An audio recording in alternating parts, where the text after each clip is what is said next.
legal studies, law books, centers of legal education, some facts to be known and taken care of is the topic for discussion today in Telugu language. This lecture may be uploaded into English language in a day or two in case this lecture receives good response. Dear friends, so far as the uploading lectures on various subjects of law is concerned, each and every lecture of law subjects taken up so far would necessarily be in English language. After completion of 145 lectures at the request of Telugu students of Andhra Pradesh and Telangana, I started uploading in Telugu also. So far as the subject lectures are concerned, every lecture out of these 18 subjects was uploaded in English language, and in the recent past, after 145 lectures, 146th lecture till date, that is up to 262 lectures, all the lectures are in English. However, one or two lectures which were uploaded only in Telugu to meet the specific requirement of the Telugu students. So please note that almost all the general lectures are in English language only, but one or two lectures were not uploaded in English because of that the requirement is confined to regional language only. Today, this lecture, legal studies or legal education, law books, centers of legal education, the students before taking admission and after taking admission, they are expected to know certain facts and follow accordingly towards their bright career. This lecture is designed to enlighten the students to act in accordance with the situations they are going to face. So further, I wish to state that the words of doctor would serve more purpose than the medicines being administered to the patient. Similarly, the words of an advocate, that is legal advice, serves more purpose to the client than the way in which he is fighting for the cause of the client in court of law. Similarly, for any transaction relating to banker customer and trader customer or any other transaction. So now today I wish to take up this lecture in Telugu language, legal studies, law books, centers of legal education, and certain facts to be known and precautions taken care of in Telugu language. Dear student friends, మీకు తెలుసు నేను Rega Suryarao Maharashtra aided law college ప్రిన్సిపల్గా retire అయి క్లాసులు చెప్తున్నాను. అయితే మనకి కొన్ని సబ్జెక్టే కాకుండా కొన్ని జనరల్ ఇష్యూస్ మనకి తెలుసుకోవాల్సిన అవసరం ఉంది. అవి తెలుసుకుంటే మనం ఈజీగా ఫాలో అవ్వగలుగుతున్నాం. ఫర్ ఎగ్జాంపుల్, మీరు ఒక తెలియని ప్లేస్కి వెళ్ళారనుకోండి, పెద్ద ఒక యాత్రా స్థలమైనా కావచ్చు, ఒక వరల్డ్ టూర్ అయినా కావచ్చు, నేషనల్ టూర్ అయినా కావచ్చు. అక్కడికి వెళ్ళేటప్పుడు ఫస్ట్ టైం మనకు అయినప్పుడు అక్కడికి ఆల్రెడీ వెళ్ళిన వాళ్ళు గురండి కొన్ని సలహాలు తీసుకుంటే మనకి వాళ్ళు చేసే ప్రాబ్లమ్స్ మనం ఫేస్ చేయకుండా ఉంటుంది. వాళ్ళు ఎంజాయ్ చేసే ప్రివిలేజెస్ మనం కూడా ఎంజాయ్ చేయడానికి అవకాశం ఉంది. ఏముందిలే మనకు ఒకటి చెప్పేదేంటి, మనకు ఆ మాత్రం తెలియదా అనుకుంటే ఎంతటి వాళ్ళైనా సరే కొన్ని ఇబ్బందులకి గురికాక తప్పదు. అలాగా అందుకని మీకు చెప్పాను. డాక్టర్ గారు ఇచ్చే ట్రీట్మెంట్ మందుల కంటే డాక్టర్ గారు నీకేం పర్వాలేదు, ఏమీ నీకు వచ్చే జబ్బు ఏమీ లేదు, నువ్వు ఈజీగా సర్వైవ్ అయిపోతావు, నేను చిటికలో బాగు చేస్తానని గారి మాటలు. అలాగే మన కేసు బ్రహ్మాండం, మనం ఈజీగా కేసు గెలుస్తాం, మీరేమీ భయపడకండి, హ్యాపీ నిశ్చింతగా ఉండండి అనే లాయర్ గారు చెప్పే మాటలు క్లయింట్కి ఇస్తాయి. అదేవిధంగా ఒక ట్రాక్టర్ రాక ఒక ట్రేడరు కస్టమర్స్కి ఈ ప్రోడక్ట్ చాలా మంచిది, బాగా సర్వ్ చేస్తుంది, ఏమైనా మీకు తేడా వస్తే చెప్పండి, I will take care of అనే ఆ ట్రేడర్ యొక్క మాటలు కస్టమర్కి ఎక్కువ స్ట్రెంగ్త్ని, మనోధైర్యాన్ని ఇస్తాయి.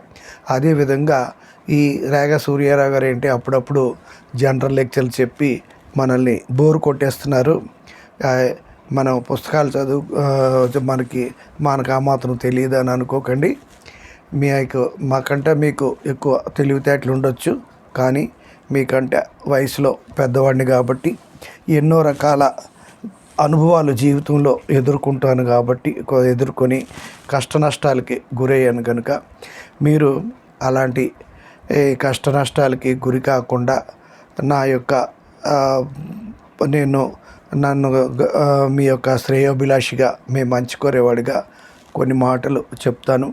ఈ మాటలు నేను చెప్పే పాఠాల కంట చాలా ముఖ్యమైనవి అని నేను ధైర్యంగా చెప్పగలను, రిటర్న్గా కూడా రాసిచ్చి చెప్పగలను. ఏమైనా చెప్పినా మీ మంచి కోసమే కానీ మిమ్మల్ని పక్కతో పట్టించడానికి కాదు. అయితే ఇక్కడ మనకి ఫస్ట్ టైము లీగల్ స్టడీస్, మీరు చాలామంది ఉంటారు, ప్రతి విషయంలో కూడా మినిమం ఉంటారు, మ్యాక్సిమం ఉంటారు. అయితే మినిమం అయినంత మాత్రాన బాధపడక్కర్లేదు, మ్యాక్సిమం అయినంత మాత్రాన నేను ఎంతో గొప్పవాడిని ఫీల్ అవ్వక్కర్లేదు. మనం ఉండే సిచ్యుయేషన్ బట్టి, మనకి అవసరాన్ని బట్టి మనం ఉన్నదాన్ని ప్రాపర్ పర్స్పెక్టివ్లో నడిపించుకుంటే మనం కూడా we are no way less than anybody అని ప్రూవ్ చేసుకోవచ్చని మీకు ఒక మనోధైర్యానికి ఈ విషయం చెప్తున్నాను. తర్వాత ఫస్ట్ టైము మనం లీగల్ ఎడ్యుకేషన్కి వచ్చినప్పుడు మనం బేసిక్గా బాధపడిన అవసరం లేదు. మనం ఇంజనీరింగ్ సీట్ రాలేదు, మెడికల్ సీట్ రాలేదు, మేనేజ్మెంట్ సీట్ రాలేదు, నేషనల్ ఇన్స్టిట్యూట్లో సీట్ రాలేదు అని అవసరం లేదు. మీరు పుట్టపైన పొజిషన్ బట్టి మీరు జాగ్రత్తగా వ్యవహరించి 4 విషయాలు నాలాంటి పెద్దవాళ్ళు చెప్పే మాటలు గ్రహించి మీ యొక్క కెరీర్ని చక్కని పద్ధతిలో నడిపించుకోవడానికి అవకాశం ఉంటుంది. అయితే ఈ లీగల్ ఎడ్యుకేషను, లీగల్ స్టడీసు, ఇవన్నీ బుక్స్, వీటన్ని కూడా చెప్పే ముందు మనం తెలుగులో చెప్పుకుంటున్నాం కాబట్టి చాలామంది విద్యార్థులు నేను తెలుగు మీడియం చదివాను, లాంగ్వేజ్ గురించి ముందు చెప్తాను. అసలు చాలామంది అనుకుంటారు, నేను తెలుగు మీడియంలో చదివాను సార్, నాకు ఇంగ్లీష్ రాదు సార్, నాకు ఇంగ్లీష్ అలవాటు లేదు, మనకి తెలుగులో కూడా లా ఉంటే బాగున్ను, ఇలాగా రకరకాలుగా అనుకుంటున్నారు. కానీ అసలు bar Council of India regulating authority మొట్టమొదటి నుండి గొంతు చిరుచుకొని రూల్స్ ద్వారా చెప్పడం జరుగుతుంది. మీరు లీగల్ ఎడ్యుకేషను ఇంగ్లీష్లోనే ఉండాలి. అయినా సరే కొన్ని రాష్ట్రాల్లో లోకల్ లాంగ్వేజ్ని ప్రేమించే రాష్ట్రాలు బాగా ఈ యొక్క పద్ధతిని విస్మరించి క్లాసులో వాళ్ళ రీజనల్ లాంగ్వేజ్లోనే చెప్పుకొని మా యొక్క రీజనల్ లాంగ్వేజ్ యొక్క గొప్పతనాన్ని మేము చాటుకుంటున్నామని చెప్తున్నారు. కానీ అది ఖచ్చితం కాదు. కొన్ని విషయాల్లో వాళ్ళు చాలా నష్టపోతున్నారని కూడా చెప్పడంలో సందేహం లేదు. ఎందుకంటే మనకి ఈ సబ్జెక్ట్స్ మనం ఇండియన్ సిటిజన్గా మనం ఎక్కడ పుట్టినా, ఏ రాష్ట్రంలో పుట్టినా, ఏ భాష మనకి మాతృభాష అయినప్పటికీ కూడా మనకి ఈ ఇండియాలో ఎవరు కాదన్నా ఏం కాదన్నా సరే ఇంగ్లీషు హిందీ లాంగ్వేజెస్కి ఒక టాప్ ప్రయారిటీ ఉందని చెప్పడానికి సందేహం లేదు. మన తెలుగు భాషలందు దేశ భాషలందు తెలుగు లెస్స అని ఒక మహాకవి చెప్పినా సరే మనం తెలుగు వాళ్ళు దాన్ని యాక్సెప్ట్ చేస్తాం, కానీ వేరే భాష వాళ్ళు యాక్సెప్ట్ చేయరు. ఎందుకంటే ఎవరి భాష వాళ్ళు, మా తమిళ్ మాకే గొప్ప అనేవాళ్ళు, మా కన్నడ మాకే గొప్ప అనేవాళ్ళు, మా మరాఠీ మాకే గొప్ప అనేవాళ్ళు, మా గుజరాతీ మాకే గొప్ప అనేవాళ్ళు వాళ్ళకి వాళ్ళే అనుకుంటారు. అంటే ఎవరి కాకి పిల్ల కాకి ముద్దు అన్నట్టు ఎవరి లాంగ్వేజ్ వాళ్ళకే గొప్ప. అయినప్పటికీ కూడా మనము the first teacher in universe and great Greek philosopher Aristotle గారు చెప్పినట్టు మ్యాన్ ఈజ్ సోషల్ యానిమల్ అన్నట్టు మనకి ఒక దేశాలు మన ఒకప్పుడు అంటే మనం ఒక విలేజ్కో ఒక పల్లెటూరుకో ఒక టౌన్కో ఒక జిల్లాకో ఒక రాష్ట్రానికో కన్ఫైన్ అయిపోయి ఉండేవాళ్ళం. ఇప్పుడు మనం గ్లోబల్ విలేజ్లో ఉంటున్నాం. మనం ఎప్పుడు ఎక్కడ సెటిల్ అవుతామో, ఏ రాష్ట్రంలో సెటిల్ అవుతామో, ఏ దేశంలో సెటిల్ అవుతామో అనేది తెలియడం లేదు. ఒకప్పుడు పూర్వం అయితే ఎక్కడో ఎవరో నూటికో కోటికో ఒకరు అమెరికా వెళ్ళేవారని, ఇలా కెనడా వెళ్ళేవారని, ఫారిన్ వెళ్ళేవారని చాలా గొప్పగా చెప్పుకునేవారు. ఇప్పుడు ప్రతి ఇంట్లోని ఎవరు అసలు ఇండియాలో ఎంతమంది ఉంటారు, ఫారిన్లో ఎంతమంది, వేరే దేశానికి ఎవరు వెళ్ళిపోతారు అన్నటువంటి పరిస్థితిలో మనం ఉన్నాం. కాబట్టి మనం లోకల్ లాంగ్వేజ్కి మనం కన్ఫైన్ అవ్వడం వల్ల చాలా ఇబ్బందులు ఉన్నాయి.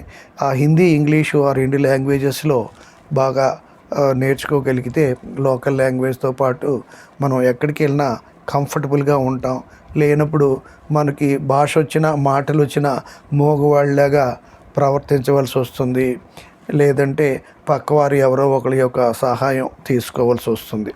కాబట్టి మనం ఏ భాషను కూడా మన ఒక సొంత భాషని ప్రేమించవచ్చు, కానీ ఇతర భాషలను మాత్రం మనం విస్మరించకూడదు. అన్ని భాషలు కూడా గ్రేటే. మీరు ఎన్ని భాషలు నేర్చుకోగలిగితే అన్ని భాషలు మీకు ఒక అసెట్ అవుతుంది. ఇకపోతే మన విద్యార్థులు చెప్తున్నారు, నేను తెలుగు మీడియం చదివాను, ఇంగ్లీష్ మీడియం. మీరు లా చదువుతున్నారంటే మీకు your around 20 years age. 10th వరకు 15 years, ఇంటర్ 2 years వేసుకున్నా, 5 years కోర్స్ వేసుకున్నా సరే your major 18 years and above. అదేవిధంగా 3 years కోర్స్ వేసుకున్నా you will be 20 years, around 20 years age. You are almost majors. మనకి కాన్వెంట్ స్కూల్లో చదివిన ఎంతకంటే మించి ఇంటర్నేషనల్ స్కూల్స్, గ్లోబల్ స్కూల్స్లో చదివినటువంటి విద్యార్థులు ఎల్కేజీ, యూకేజీ అంటే జూనియర్ కేజీ, సీనియర్ కేజీ తర్వాత 1వ తరగతి, 2వ తరగతి విద్యార్థులు కూడా చూస్తే వాళ్ళు ఎంత అద్భుతంగా ఇంగ్లీష్ మాట్లాడతారంటే అసలు మనం ఇక పెద్ద వాళ్ళు నాలాంటి వాళ్ళు కూడా, నేనంటే గొప్పవాడిని కాదనుకోండి, పెద్ద మన లెక్చరర్స్ ఇలాంటి వాళ్ళు కూడా ఇంగ్లీష్లో పాఠాలు చెప్పేవాళ్ళు కూడా అంత గొప్పగా మాట్లాడలేరు, ఆ వర్డ్స్ యూజ్ చేయలేరు అనిపిస్తుంది. అంటే ఒక చంటి పిల్లడు, ఒక 5-6 ఏళ్ళు, 7-8 ఏళ్ళు చిన్నపిల్లలు ఒక సంవత్సరంలో నేర్చుకొని అంత ఫ్లూయెంట్గా మాట్లాడగలిగినప్పుడు ఏ విధమైన లోకజ్ఞానం లేకుండా, ఏ విధమైన మెచ్యూరిటీ లేకుండా ఒక 1 yearలో వాళ్ళు చక్కగా అంత గొప్పగా ఇంగ్లీష్ మాట్లాడగలిగినప్పుడు మనం ఎన్లైటెడ్ సిటిజన్స్ అయ్యుండి, మేజర్స్ అయ్యుండి ఇంగ్లీష్ని ఒక 6 మాసాలు, సంవత్సరంలో మనం నేర్చుకోలేమా అన్నది మీరు క్వశ్చన్ చేసుకోండి. ఎందుకంటే మీరు ఇష్టపడి మరియు కష్టపడి నేర్చుకుంటే మీకు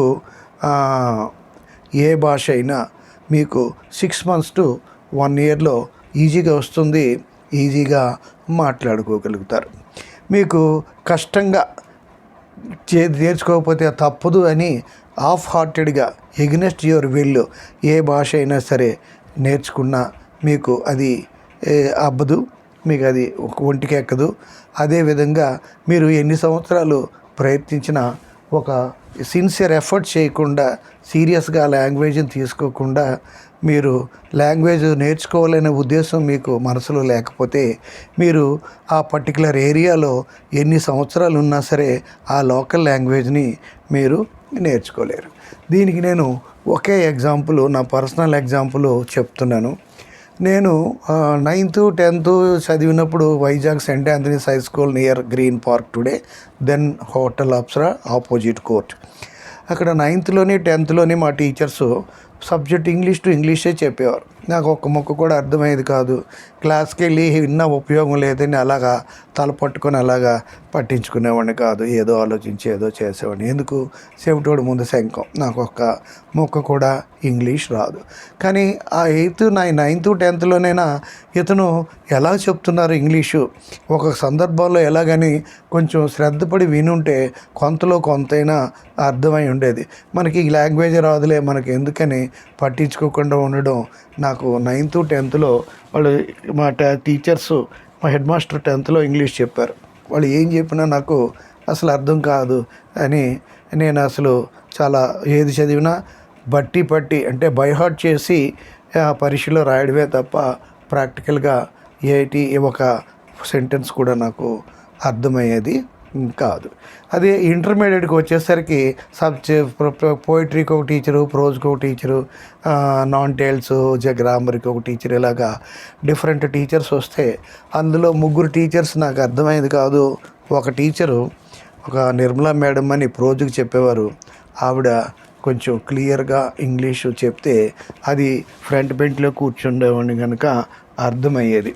అయితే ఆవిడ క్వశ్చన్స్ వేసేటప్పుడు ఆన్సర్ చెప్పగలిగే ఉండేది, కానీ చెప్పడానికి తడబడితే కొంతమంది నవ్వేవారు కూడా. నాకు కొంచెం బాధ అనిపించింది. నేను ఎలాగైనా ఇంగ్లీష్ నేర్చుకోవాలని రాత్రి పగలు ఒక 6 months కృషి చేశాను. ప్రతి సెంటెన్స్ని కూడా ఎవరెవరు మాట్లాడుతున్నారు, టీచర్ ఎలా మాట్లాడుతున్నారని ఆ లెక్చర్ని, లాంగ్వేజ్ని నోటికి వచ్చినట్టుగా తప్పో రైటో రాంగో అలాగా వాగడం మొదలుపెట్టేవాడిని. బాత్రూంలో కూడా ఇంగ్లీష్ సెంటెన్స్ కన్స్ట్రక్షనే, టాయిలెట్లో ఉన్న ఇంగ్లీష్ సెంటెన్స్ కన్స్ట్రక్షనే. ఆ విధంగా నేను ఇంగ్లీష్ నేర్చుకొని ఇంటర్ కంప్లీట్ అయ్యేసరికి నాకు ఇంగ్లీష్లో మాట్లాడడం వచ్చింది. ఆ తర్వాత బీకామ్ ఇంగ్లీష్ మీడియం చదవడం వల్ల టీచర్సు పాఠం విని ఆ సెంటెన్స్ని టీచర్సు ఏ సందర్భంలో ఎలాగ కన్స్ట్రక్ట్ చేస్తున్నారు, మళ్ళీ అది నేను ప్రాక్టికల్గా అప్లై చేసి ఉండడం వల్ల నేను ఇంగ్లీషు నిజంగా బీకామ్లో చాలా ఫ్లూయెంట్గా ఇంగ్లీష్ మాట్లాడాను. బీకామ్ ఫైనల్ ఇయర్లో ఇంగ్లీషు డిబేట్స్లో పార్టిసిపేట్ చేయడానికి కూడా ఉద్దేశాన్ని ఎక్స్ప్రెస్ చేస్తే అప్పటి organiser political science head PLP Raju garu, అదేంటనుకున్నాం, ఇంటర్ కాలేజియేట్ ఇంగ్లీష్ డిబేటు, నీ మొఖం నువ్వేటి అని అంటే కొంచెం బాధ అనిపించింది. అలాగే కృషి చేశాను. ఇంటర్ కాలేజియేట్ ఇంటర్ యూనివర్సిటీ డిబేట్స్లో అటెండ్ అయితే చాలు ఖచ్చితంగా నాకు ఇంగ్లీష్ డిబేట్స్లో ఫస్ట్ ప్రైజ్ వచ్చేది. ఆ రకంగా నేను సిఆర్డి లా కాలేజీలో టీచర్స్ మధ్యలో అంతల్లో ఏ స్టేజ్ స్పీచెస్ ఇచ్చినా చాలా బాగా ఇంగ్లీష్ మాట్లాడితే నా కొలీగ్స్ కూడా చాలా బాగా, మా ప్రిన్సిపల్ గారు కూడా చాలా సంతోషం చెప్పారు. చాలా సూర్యారావు ఇంగ్లీష్ చాలా బాగా మాట్లాడతాడని ప్రిన్సిపాల్ కోలీగ్స్ కూడా ఎక్నాలెడ్జ్ చేశారు. కానీ ఆ తర్వాత నేను మహారాష్ట్ర ఒక ఇంగ్లీష్కి ఇంపార్టెన్స్ లేని స్టేట్కి, ఒక ఏరియాకి వెళ్ళడం వల్ల అక్కడ ఇంగ్లీష్ ఎవ్వరు కూడా మాట్లాడరు. అలా వాళ్ళని 28 సబ్జెక్టులు ఇంగ్లీష్లో నేను చెప్పడం వల్ల రిజల్ట్ కోసం వాళ్ళకి చాలా ఇంగ్లీష్లో మ్యాక్సిమంలో డౌన్ కిందకి దిగి దిస్ లెవెల్లో వెరీ ప్యూర్ ఇంగ్లీష్ మాట్లాడి వాళ్ళని ఎడ్యుకేట్ చేయడం వల్ల నా యొక్క ఇంగ్లీష్ యొక్క స్వీట్నెస్ అంతా పోవడం, మా పిల్లలు నన్ను బాధపడి, డాడీ మీరు ఎంతో ఇంగ్లీష్ బాగా మాట్లాడతారు, కానీ మమ్మల్ని మంచి గర్వంగా చెప్పుకునేవాళ్ళం, మీ ఇంగ్లీష్ ఇలా నాశనమైందా అని వాళ్ళు బాధపడడం కూడా జరిగింది. ఇదంతా సుత్తీశాను, నాకుండి సెల్ఫ్ బోస్టింగ్ ఏమి అనుకోకండి. ఇవి జీవితమైన సత్యాలు. ఇవి మీరు అబ్జర్వ్ చేయండి. మీరు ఏ భాష అయినా సిన్సియర్గా, పడుదలగా నేర్చుకుంటే, భాషలు నేర్చుకోవడం ఎంతో కష్టం కాదు. ఎన్నో భాషలు మాట్లాడేవారు ఉన్నారు. ఎంతోమంది ప్రధానమంత్రులకి, ప్రెసిడెంట్స్కి అనేక రకాలుగా గొప్పగా చెప్తారు, కానీ భాషల గురించి గొప్ప అనిపించుకున్న ఒకే ఒక ప్రధానమంత్రి గారు మన తెలుగువారు.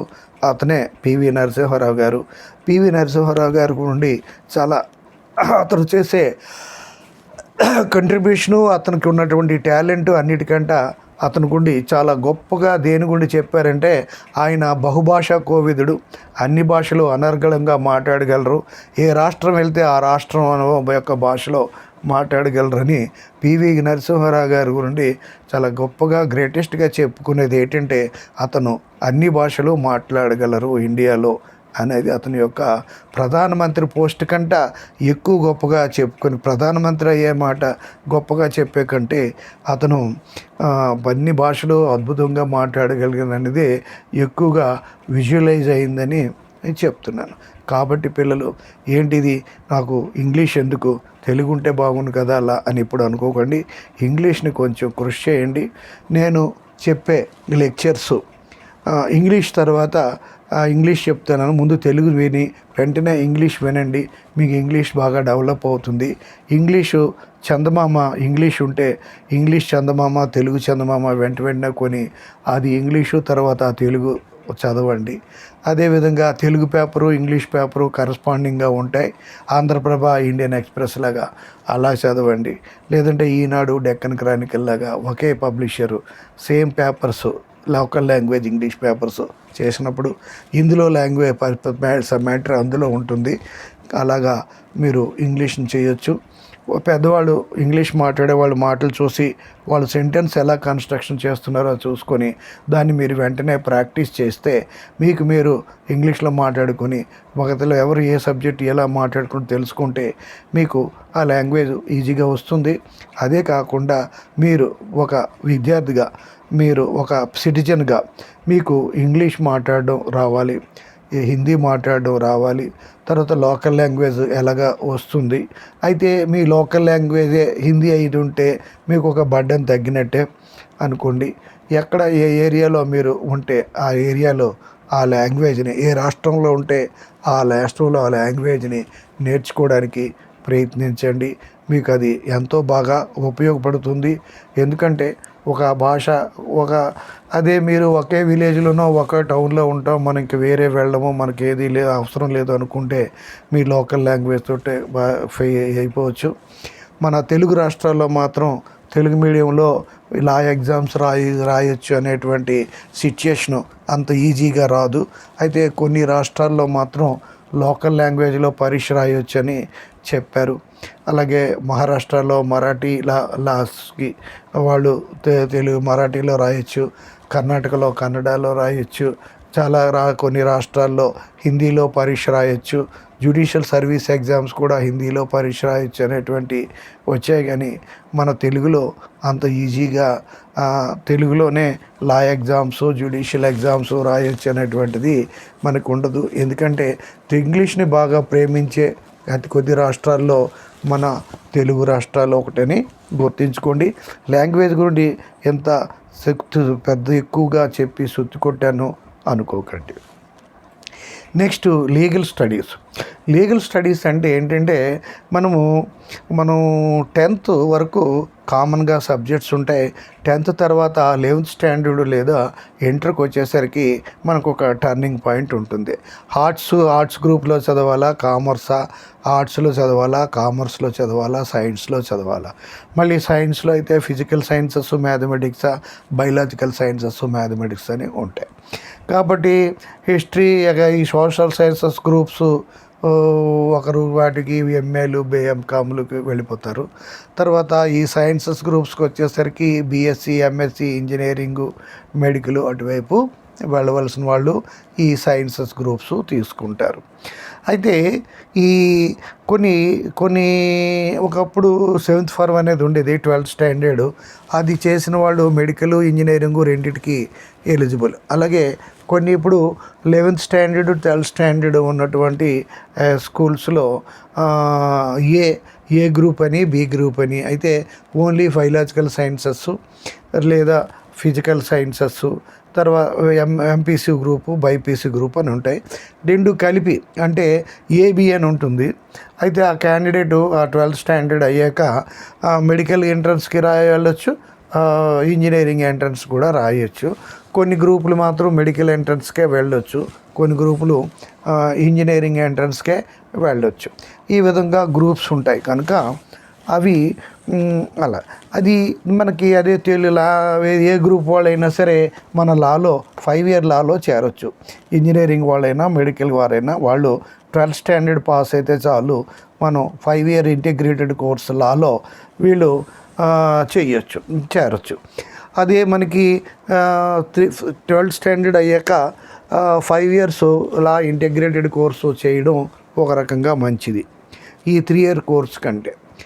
ఎందుకంటే వీళ్ళు ఫస్ట్ లాకి కావాల్సిన బ్యాక్గ్రౌండ్ సైన్సెస్ కంట సోషల్ సైన్సెస్ బ్యాక్గ్రౌండ్ ఉంటే బాగుంటుంది కనుక ఫస్ట్ 5 ఇయర్ కోర్సులో 3rd year 4th year 5th year 3 year కోర్సులో 3 ఇయర్స్ కామన్గా ఉంటాయి, ఒకే సైడ్ బై సైడ్గా ఐడెంటికల్గా సబ్జెక్ట్స్ ఉంటాయి.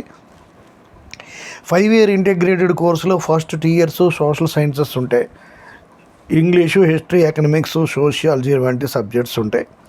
అయితే ఈ పొలిటికల్ సైన్స్లో 5-6 పేపర్స్ ఉన్నాయి. ఈ పేపర్స్ యొక్క బ్యాక్గ్రౌండ్ కొన్ని లా సబ్జెక్ట్స్కి పనికొస్తుంది. Constitution law, administrative law and other alternate dispute relations ఇట్లాంటి కొన్ని సబ్జెక్ట్స్కి ఈ యొక్క 5 ఇయర్ లా కోర్సు బ్యాక్గ్రౌండ్ పనికొస్తుంది. అదే 3 ఇయర్ లా కోర్సుకి వచ్చేటప్పటికి బీకాము చదివేటట్టయితే బిఏ వాళ్ళైతే చాలా వరకు వాళ్ళ 3 ఇయర్స్ నాలెడ్జి లాలో పనికొస్తుంది. బీకామ్ వాళ్ళైతే కొంతవరకు పనికొస్తుంది, ఎందుకంటే కంపెనీల బ్యాంకింగ్ వాటికి లా సబ్జెక్ట్స్ ఉంటాయి. తర్వాత సోషల్ సైన్సెస్ ఎకనామిక్స్ చదువుతారు కాబట్టి కొంత సోషల్ సైన్సెస్ పనిచేస్తాయి, కొంతవరకు పనిచేస్తుంది. అంటే బిఏ వాళ్ళకు ఎక్కువగా లాకి పనికొస్తుంది. తర్వాత కామర్స్ వాళ్ళకి కూడా కొంతవరకు ఈ బీకామ్ బ్యాక్గ్రౌండ్ పనికొస్తుంది. ఇది ఫస్ట్ 3rd ఇయర్ నుండి 5th ఇయర్ వరకు, ఫస్ట్ ఇయర్ నుండి 3rd year 3 year law course almost subjects కామన్గా ఉంటాయి. ఒకప్పుడు మేము చదివినప్పుడు, ఇప్పుడు 1980sలో మేము చదివినప్పుడు లాలో 18 సబ్జెక్ట్స్ ఉండేవి. ఫస్ట్ ఇయర్ 6 3 ఇయర్స్ కోర్సులో, అప్పుడు 5 ఇయర్ కోర్సు లేదు. First year 6 subjects, second year 6 subjects, final year 6 subjects ఉండేవి. కొన్ని సమయాల్లో ఈ 2 ప్యాటర్న్ ఉంటే సంవత్సరం ఎండింగ్లో 6 సబ్జెక్ట్స్ చదివేవాళ్ళం. ఈ సెమిస్టర్ ప్యాటర్న్ అంటే ఒక 6 మంత్స్కి 3 సబ్జెక్ట్స్, 6 మంత్స్కి 3 సబ్జెక్ట్స్ చదివేవాళ్ళం. ఆ తర్వాత ఈ 18 సబ్జెక్ట్స్ 3 ఏళ్ళ కోర్సుకి ప్రీలా కోర్స్ సబ్జెక్ట్స్ వచ్చిన తర్వాత ఎప్పుడు కామన్గానే ఉన్నాయి, కొంచెం చేంజెస్ చేస్తే చేయొచ్చు అక్కడక్కడ. అది యూనివర్సిటీ యొక్క డిస్కషన్ మీద ఆధారపడి ఉంటుంది.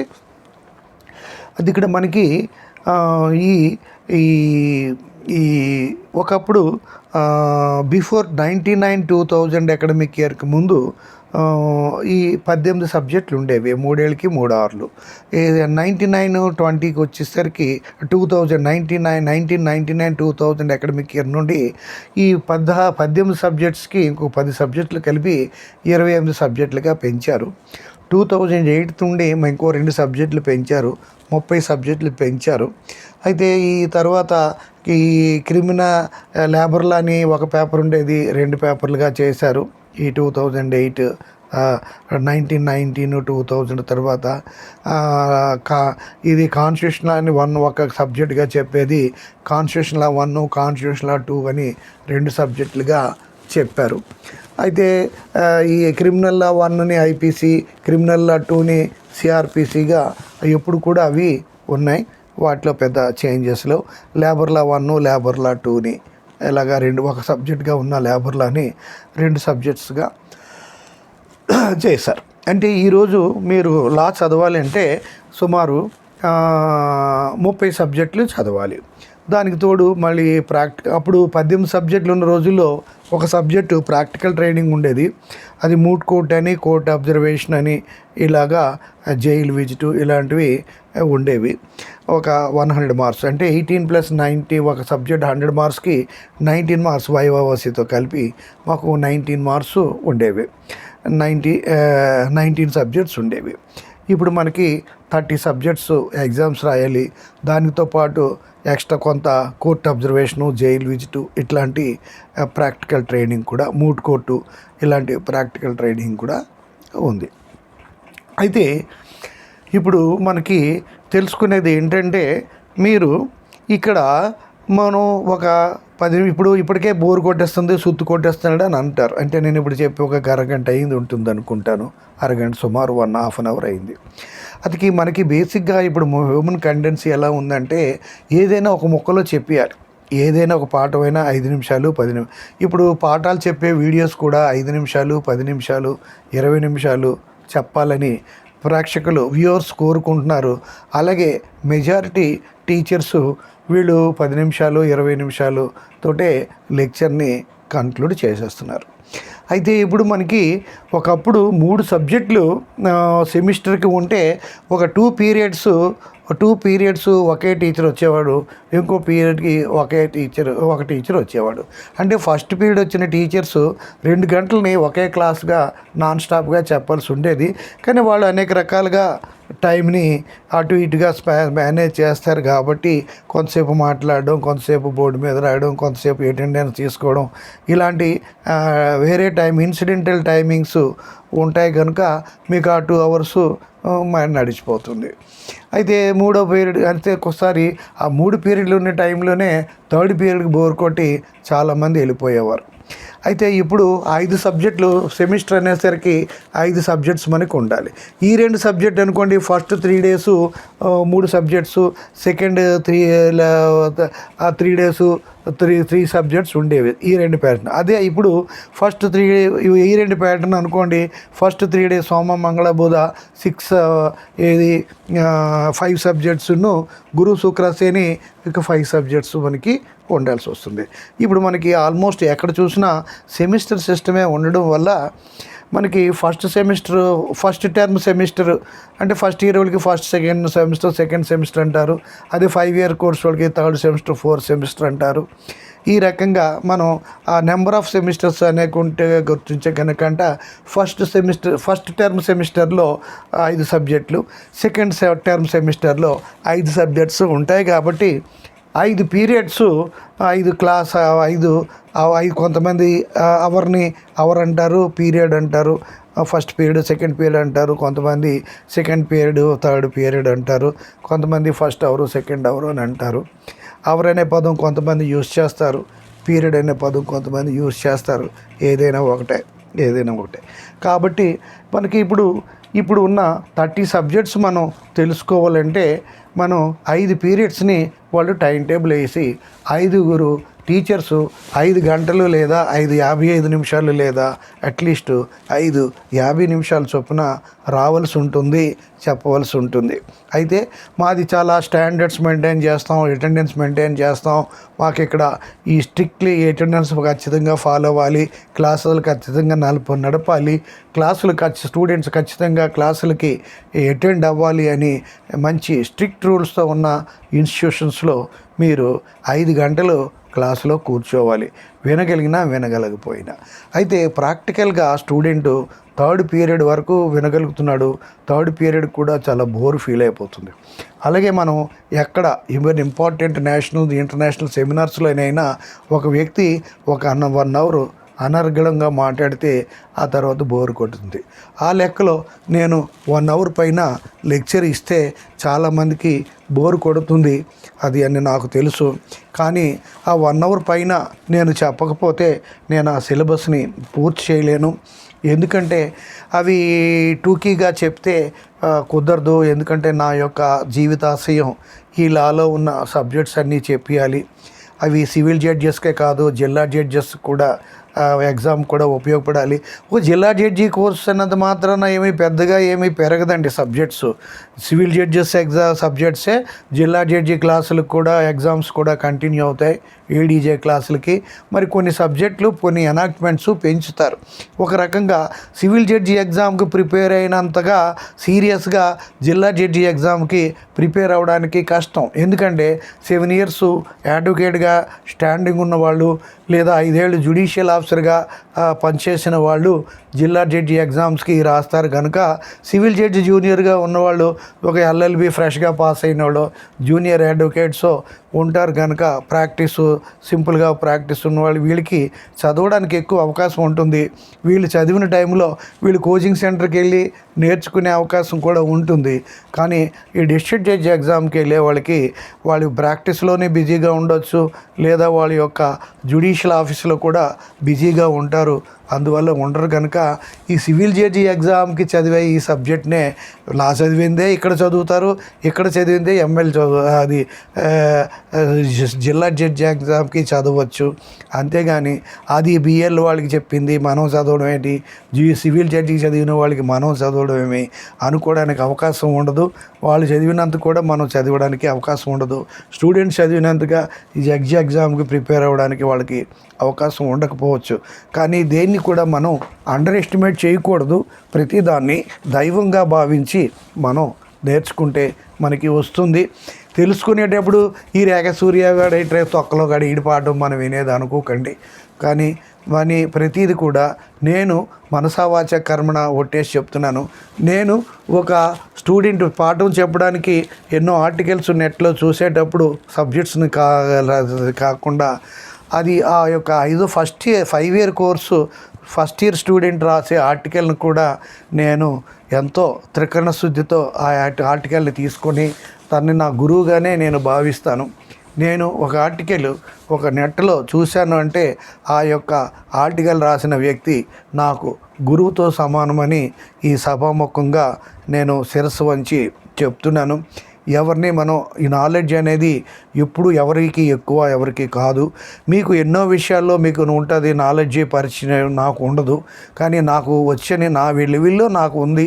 నా లెవెల్లో నాకు ఉండేది మీకు ఉండకపోవచ్చు, మీ లెవెల్లో మీకు ఉండేది నాకు ఉండకపోవచ్చు. మీరు బ్రహ్మాండంగా సెల్ ఫోన్ ఆపరేట్ చేయొచ్చు, నేను చేయలేను, నాకు ఏది రాదు. మీరు బ్రహ్మాండంగా కారు నడపచ్చు, నాకు డ్రైవింగ్ రాదు. మీరు బ్రహ్మాండంగా బైక్ నడపచ్చు, నాకు రాదు. మీరు బ్రహ్మాండంగా డిఫరెంట్ లాంగ్వేజెస్ రాడచ్చు, నేను మాట్లాడలేకపోవచ్చు. కాబట్టి ఎవరికి వాళ్ళే గొప్ప. ప్రతి ఒక్కడికి ఏదో ఒక గొప్ప టాలెంట్ ఉంటుంది. ఆ టాలెంట్ని మీరు ఒక పద్ధతిలో పెట్టుకోండి. ఏది కూడా మనకి భగవంతుడు ఇస్తే తప్ప మనకి రాదు. మన చదువు కానీ, మన క్వాలిఫికేషన్స్ కానీ, మన క్యారెక్టర్ కానీ, మన అందం కానీ, మన రూపం కానీ, మన గుణం కానీ నేర్చుకుంటే వచ్చేవి కాదు. అది భగవంతుడు ఇస్తే వచ్చేవి. ఆ భగవంతుడు ఇచ్చేవి మనము పద్ధతిగా నిలబెట్టుకోగలిగితేనే మనం పనికొస్తాం. ఎప్పుడు కూడా పెద్ద ఈ కరప్షన్ అవినీతిపరుడైనటువంటి హయ్యెస్ట్ అఫీషియల్ కంటే నీతిమంతుడైన లోయెస్ట్ అఫీషియలే చాలా గొప్ప. అతనికి నేను శిరస్సు వంచి నమస్కరిస్తాను. ఏది చెప్పకూడదేమో ఎగ్జాంపుల్స్. మంచి సిన్సియర్ ఆనెస్ట్ హోంగార్డ్కి నేను తల వంచి నమస్కారం చేస్తాను. అవినీతిపరుడు దుర్మార్గుడైనటువంటి డైరెక్టర్ జనరల్ ఆఫ్ పోలీస్కైనా నమస్కారం చేయను. అది మనం సినిమాల్లో చూస్తాం. ఆ పెద్ద వాళ్ళు పొజిషన్లో ఉన్నవాళ్ళు కూడా దుర్మార్గంగా ఉండడం, ప్రేక్షకులు అసహించుకోవడం ఉంటుంది. ఈ విధంగా నేను తప్పుగా ఏమైనా మాట్లాడితే శిరస్సు వంచి క్షమించమని అడుగుతున్నాను. ఇది ఒక విద్యార్థులకి ఒక ఎగ్జాంపుల్గా చెప్పడానికి కోసం తప్ప ఒక బాటంలో ఉన్న ఒక వ్యక్తిని టాప్లో ఉన్నటువంటి ఒక అఫీషియల్ పేరుని ఉపయోగించడం జరిగింది. అదే ఏదైనా సరే ఏ ఫీల్డ్లోనైనా సరే కలెక్టర్ ఆఫీసు, అవినీతి పడిన కలెక్టర్ ఆఫీస్ కంటే అక్కడ ప్యూనే బెటర్ అని చెప్పొచ్చు. అక్కడ టీ కొట్టు ధర్మంగా న్యాయంగా అమ్ముకున్నవాడే చెప్పొచ్చు. కాబట్టి మనం ఎంతోమంది అవినీతిగా అధర్మంగా పాపాలు చేసిన వాళ్ళు ఎంతోమంది ఉంటారు. వాళ్ళు ఎంతో పెద్ద కార్లు భవనాల్లో ఉండినా అవి అనవసరం అని మనం అనుకోవాలి.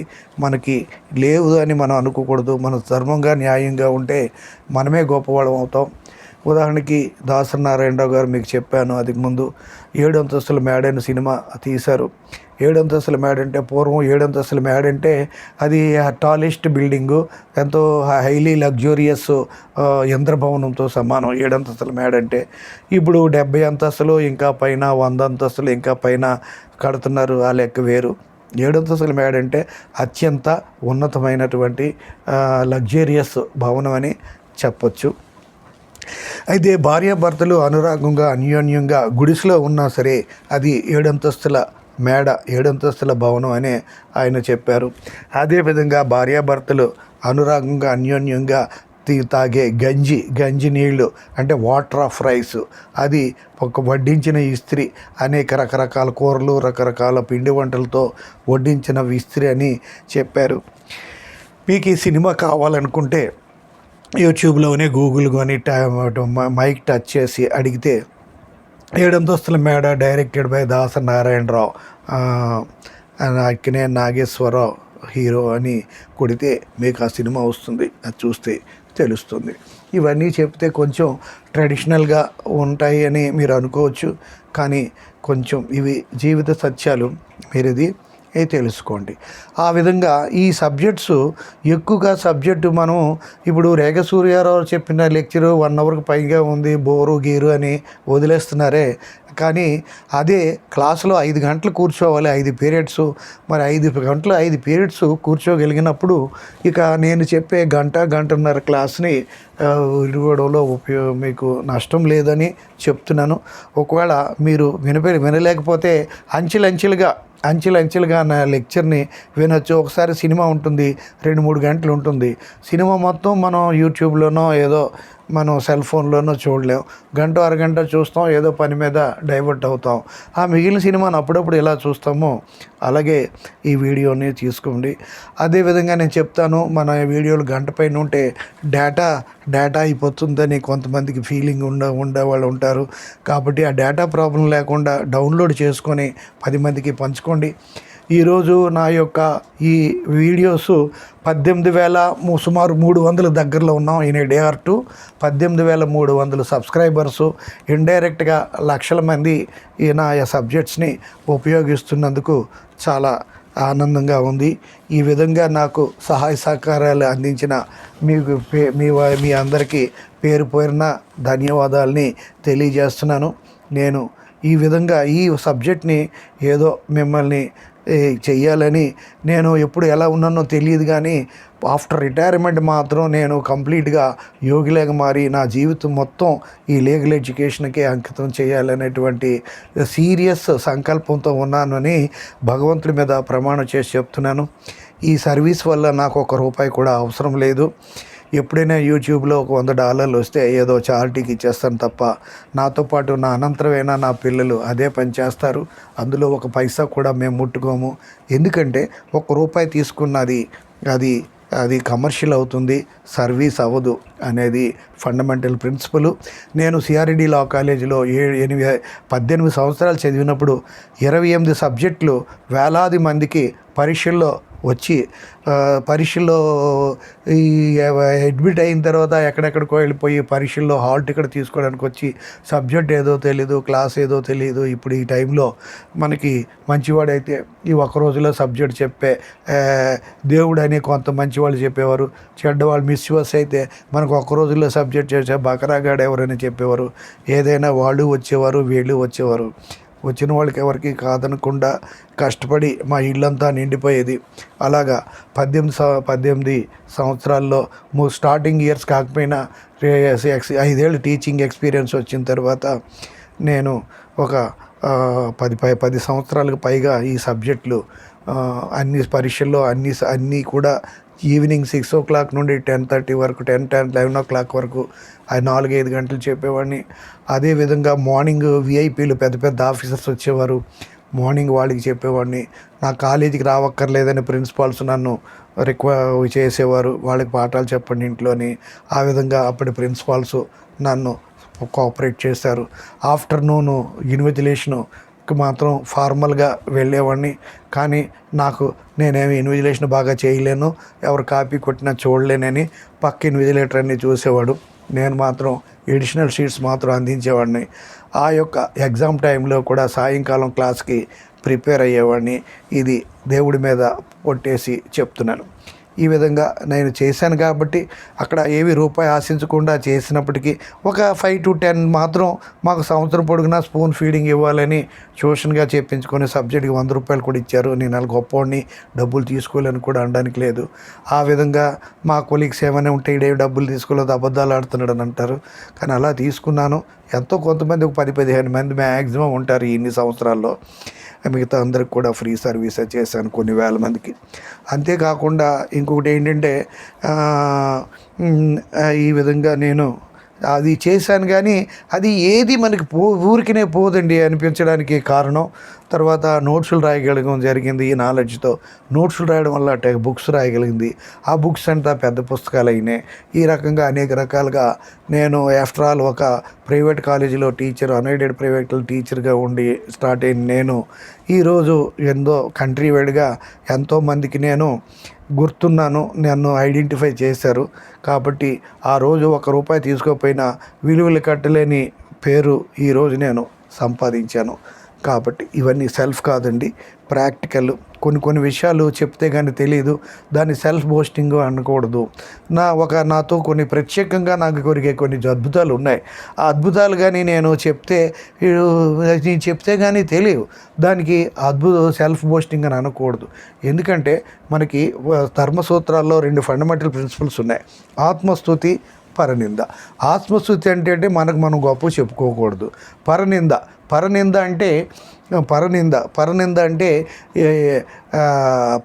అంటే ఏంటంటే ఎదుటివాడి దుర్మార్గుని కూడా దుర్మార్గుడని చెప్పకూడదు, చెడ్డవాడిని కూడా చెడ్డగాడు చెప్పవచ్చు. అయితే ఈ పరనిందని మనం స్ట్రిక్ట్గా ఫాలో అవ్వచ్చు. ఎందుకంటే వేరే వాడి గురించి చెడ్డ దుర్మార్గుడైనా పాపాత్ముడైనా చెడ్డవాడు పాపాత్ముడని చెప్పకూడదు. కానీ మన గురించి మనం గొప్పగా నేను ఎంతటోడిని నాకు అది వచ్చి ఇది వచ్చి అనేది చెప్పకూడదు. కానీ మనకి ప్రత్యేకంగా జరిగిన కొన్ని కొత్త విషయాలు తెలియాలి. ఫర్ ఎగ్జాంపుల్, నాకు ఒక పబ్లిషరు అతను నా యొక్క బుక్స్ నా రెప్యుటేషన్ బట్టి అతనికి ఆ సిటీలో నేను ఒక ఆర్టికల్ నేను ఒక విషయం గురించి అడిగితే మీరు ఇలాగ ఆఫీస్కి రండి సార్ అని చెప్పి నాకు చాలా గౌరవం చేశాడు. నా కుటుంబం కింద నేను నా భార్య వెళ్తే మాకు ₹1,00,000 పైన ఖర్చు పెట్టాడు. అదేవిధంగా ఇంకోసారి అడిగితే మాకు వేరే బుక్స్, రూమ్స్, అవన్నీ వెహికల్స్ బుక్స్ చేయమంటే 40,000-50,000 ఖర్చు అయింది. ₹1 కూడా మా కోసం మేము ఇవ్వాలని అనుకున్నా తీసుకోలేదు. అంటే అతను మాకు ₹1,00,000 పైన నా భార్యకి చెక్ ఇచ్చి ఆదరించినట్టుగా నాకు 40,000-50,000 ఖర్చు పెట్టినా మాకు సంబంధం లేని ఏనాడు తెలియనాడు ఒక పబ్లిషరు చేశాడు అని అంటే అది నేను బయటికి చెప్తే తెలుస్తుంది, కానీ చెప్పకపోతే తెలియదు. ఒక ప్రముఖ పబ్లిషర్ వచ్చి ఆయన పెద్ద పుస్తకాలు తెచ్చి రివైజ్ చేయమంటే వాళ్ళు మహానుభావులు భీష్మద్రోణ కృపాచార్య లాంటి వాళ్ళు, నేను కురుక్షేత్ర యుద్ధంలో 1,00,000 మందిలో ఒక సైనికుడు లాంటి వాడిని, నేను వాటిని చేయగలిగిన నీకు అంత సామర్థ్యం ఉందా అని అంటే ఎన్నో సంవత్సరాల క్రితం అతను వాళ్ళని మీరు ఎన్నోడో క్రాస్ అయిపోయారు అన్నాడు. ఇవి చెప్తే ఒక రకంగా గొప్ప అనుకుంటారు, ఇంకొక రకంగా చెప్తే సెల్ఫ్ బోస్టింగ్ అనుకుంటారు. కానీ అది నిజం. ఇవి చెప్తేనే మీకు తెలుస్తుంది తప్ప చెప్పకపోతే మీకు తెలియదు. ఇలాంటివి ఎన్నో ఉన్నాయి. కాబట్టి నేను ఇవన్నీ ఈ డబ్బు కంటే అలాంటివి అతనిలో ఎన్నో ఉన్నాయని ఉద్దేశంతో నేను ఇప్పుడు చెప్పాను తప్ప ఈ సర్వీస్ చేస్తున్నాను. ఈ సర్వీస్లో కూడా పెద్ద స్వార్థం ఉంది, అనేక రకాలుగా ఉన్నాయి. అంతేగాని నేనే పెద్ద ధర్మరాజుని సత్యహరిశ్చంద్రుని కాదు. ఇందులో కూడా ఏదో రకమైనటువంటి ప్రతిఫలము అన్నీ ఉన్నాయి కాబట్టి ఇది కూడా నేను చేస్తున్నాను. ఏదో మంచి జరుగుతుందేటో, నాకు మంచి జరుగుతుందేమో, నా భార్య బిడ్డలకి నా పిల్లలకి మంచి జరుగుతుందేమో అనేటువంటి స్వార్థం కూడా ఉంటుంది. కాబట్టి ఈ రకంగా మీరు ఈ విషయాలు మీకు చెప్తున్నాను. అయితే ఇన్ని సబ్జెక్ట్స్ ఇలాగ ఉన్నాయి కనుక మీరు వినాలి అనేది, మీరు ఒక సబ్జెక్ట్ని కానీ వింటే మీకు సబ్జెక్టు చాలా ఈజీగా చదువుకోగలుగుతారు. ఏమీ వినకుండా మీ అంతటి ఒక సబ్జెక్టు పాఠం క్లాసులో కానీ వీడియోస్లో కానీ అలాంటి వాడు చెప్పే వీడియోస్లో కానీ వింటే మీకు పుస్తకం తీస్తే ఆ పుస్తకం సబ్జెక్టు తక్కువ టైంలో ఒక గంటలో ఒక 2 గంటల్లో మీ అంతటి మీరు చదివితే 2-3 గంటలు ఖర్చు పెట్టాలి.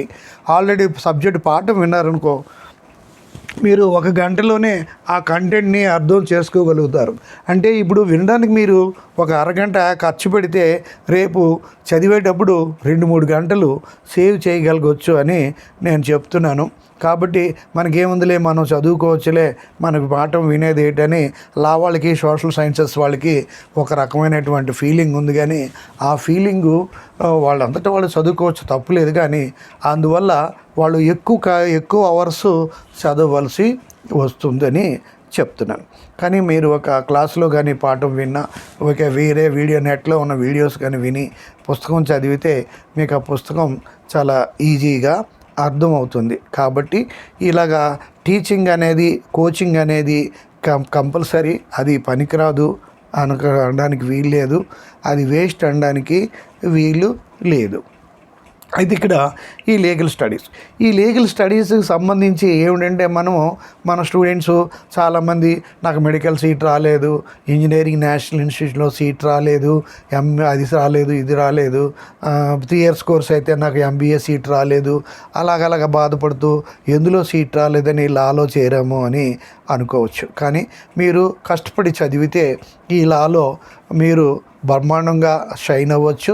కాబట్టి వీళ్ళు ఎంటెక్లు, MDలు, MSలు చేసి IAS సెలెక్ట్, ఒక సివిల్ సర్వీస్ అంటే హయ్యెస్ట్ కాంపిటేటివ్ ఎగ్జాము, IAS కానీ సెలెక్ట్ అయిపోతే ఇందులో జీవితంలో మ్యాక్సిమం సాధించినట్టే అనుకుంటారు. కానీ ఆ IAS కంటే మీరు లాలోనే అంతకన్నా గొప్పదని మీరు ప్రూవ్ చేసుకోవచ్చు. ఈ విషయం కూడా నేను చెప్పాను.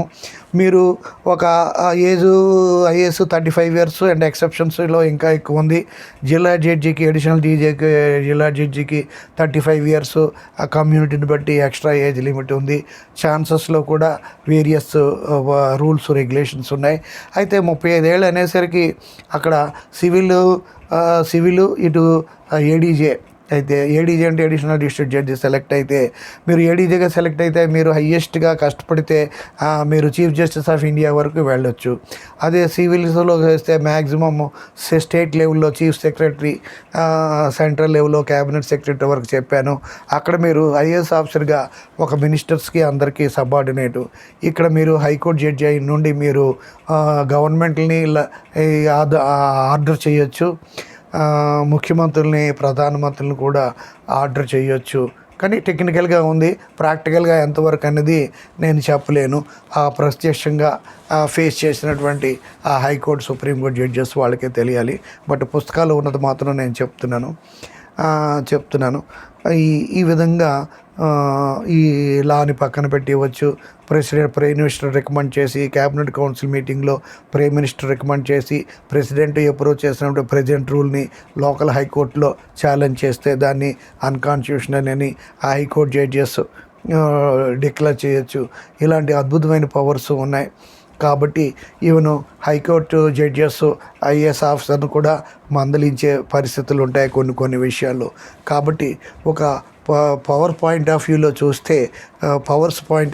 చూస్తే ఈ సో కాల్డ్ IAS కంటే ఈ లా చేసినటువంటి హైకోర్టు జడ్జీలు, సుప్రీంకోర్టు జడ్జీలే ఎక్కువ పవర్ని ఎంజాయ్ చేయవలసి వస్తుంది. టెక్నికల్గా, ప్రాక్టికల్గా చూస్తే బాగా హైలీ టాలెంటెడ్, ఎక్స్ట్రాడినరీ బ్రిలియన్స్ ఈ IAS, IITలు, MTechలు, MTలు చేసి, తర్వాత MDలు, MSలు అద్భుతమైనటువంటి డిఫికల్ట్ కోర్సులు చేసి IAS అవుతారు. కానీ ఎందులోని సీట్ రాకుండా మామూలుగా ఆర్డినరీ యావరేజ్ స్టూడెంట్స్ కూడా లా చదివి వీళ్ళగా జడ్జెస్ అయ్యి మంచి ప్రివిలేజెస్ ఎంజాయ్ చేస్తున్నారని చెప్పొచ్చు. కాబట్టి మన లా కోర్సు ఏమాత్రం కూడా తక్కువ కాదు. ఉన్నదాన్ని మీరు బాగా పద్ధతిగా వినియోగించుకుంటే మీరు ఎంత గొప్పవాళ్ళైనా అవ్వచ్చు అని చెప్పొచ్చు. అందుచేత మీరు మన లా కోర్సుని చేసేటప్పుడు తక్కువగా అండర్ ఎస్టిమేట్ చేయొద్దు. లా కోర్స్ కూడా చాలా గొప్ప కోర్సే. ఆ కోర్సుల కంటే ఏమాత్రం కూడా తక్కువ కాదని గ్రహించి మీ యొక్క లాని చాలా బాగా మంచి పద్ధతుల్లో మీరు వినియోగించుకోండి. ఇంకొక విషయం ఏంటంటే, లా చదవడానికి ఈ లీగల్ ఎడ్యుకేషను ఈ విధంగా ఉంటుంది. అయితే ఈ లీగల్ స్టడీస్ గురించి లేదా లీగల్ ఎడ్యుకేషన్ గురించి కొంత ఉంది. అయితే ఈ లీగల్ స్టడీస్ లేదా లీగల్ ఎడ్యుకేషను నేర్చుకోవడానికి మనము సెంటర్ ఆఫ్ లీగల్ ఎడ్యుకేషన్ అని ఉంటాయి. దీన్ని బార్ కౌన్సిల్ ఆఫ్ ఇండియా మనం లా చదివి ప్రాక్టీస్ చేయాలంటే ultimate authority Bar Council of India ఉంటుంది. అయితే ఒక లా కాలేజీ నడవడానికి పెర్మిషన్ యూనివర్సిటీ ఇస్తుంది. ఆ యూనివర్సిటీ నడవడానికి ఖచ్చిత పెర్మిషను యూజీసీ ఇస్తుంది. అయితే ఈ private colleges aided or unaided university college national schools ఎక్కడ చదివినా ఎందులో చదివినా వారు లా పూర్తి చేసి ప్రాక్టీస్ చేయాలి అనే పెర్మిషన్ ఇచ్చేటువంటి ultimate regulating authority Bar Council of India. ఒక లా కాలేజీ స్టార్ట్ చేయాలన్నా Bar Council of India permission కావాలి. యూనివర్సిటీలో లా పెట్టాలన్నా అల్టిమేట్గా లా ఫ్యాకల్టీకి Bar Council of India permission అవ్వాలి. అదే ప్రైవేట్ లా స్కూల్స్ కానీ అటానమస్ లా స్కూల్స్ కానీ నేషనల్ లా స్కూల్స్ కానీ ఏదైనా చేసినా అక్కడ ఆ యొక్క డిగ్రీ జెన్యూన్ అని చెప్పడానికి ఆ కన్సర్న్డ్ కాంపిటెంట్ అథారిటీ యూజీసీ కానీ యూనివర్సిటీ కానీ వర్క్ చేస్తాయి. కానీ ఆ యొక్క డిగ్రీని ప్రాక్టీస్ చేయడానికి పనికొస్తుంది అనేటువంటి అల్టిమేట్ అప్రూవల్ ఇచ్చేది bar Council of India advocates act ప్రకారం ఎస్టాబ్లిష్ అయినటువంటి bar Council of India ultimate authority అని చెప్తాం. అయితే మనకి ఇప్పుడు కొన్ని కాలేజెస్ ఉంటాయి. ఒక యూనివర్సిటీకి సంబంధించి ఎన్నో ఎఫిలియేటెడ్ కాలేజెస్ ఉంటాయి, అంటే అనుబంధ కాలేజీలు. అయితే ఇక్కడ ఇప్పుడు ఆంధ్ర యూనివర్సిటీకి కంట్రోల్లో ఎన్నో జ్యూరిస్డిక్షన్లో ఎన్నో కాలేజెస్ ఉంటాయి. ఆ కాలేజెస్కి ఆ యూనివర్సిటీ పెర్మిషన్ ఉంటేనే ఆ కాలేజెస్ నడుస్తాయి. దానికి ఆ యూనివర్సిటీలు లీగల్గా ఆ విద్యా సంస్థలు లీగల్గా నడవాలంటే ఆ యూనివర్సిటీ పెర్మిషన్ కావాలి. అదే స్కూల్స్కి కావాలంటే కన్సర్న్డ్ బోర్డు పెర్మిషన్ కావాలి. స్టేట్ బోర్డు పెర్మిషన్ కావాలి. అయితే ఇక్కడ ఈ పెర్మిషన్ యూనివర్సిటీ ఇప్పుడు లా కాలేజెస్ ఉంటాయి, ప్రైవేటు ఎయిడెడ్ అన్ఎయిడెడ్. ఇవి ఎఫిలియేషను కొన్నిటికి టెంపరీ ఎఫిలియేషను 1 year 2 year 3 years ఇస్తారు. ఎవ్రీ ఇయర్ ఇన్స్పెక్షన్ కమిటీలు ఇచ్చి యూనివర్సిటీ ఇన్స్పెక్షన్ కమిటీ వెళ్ళి అక్కడ ఇన్ఫ్రాస్ట్రక్చర్ ఫెసిలిటీస్ అన్నీ చూసి 1 year 2 year 3 years ఇస్తారు. అవి టెంపరీ ఎఫిలియేషన్ మీద అడిగేటువంటి లా కాలేజెస్ ఉంటాయి. పెర్మనెంట్ ఎఫిలియేషన్ మీద నడిచే లా కాలేజెస్ ఉంటాయి.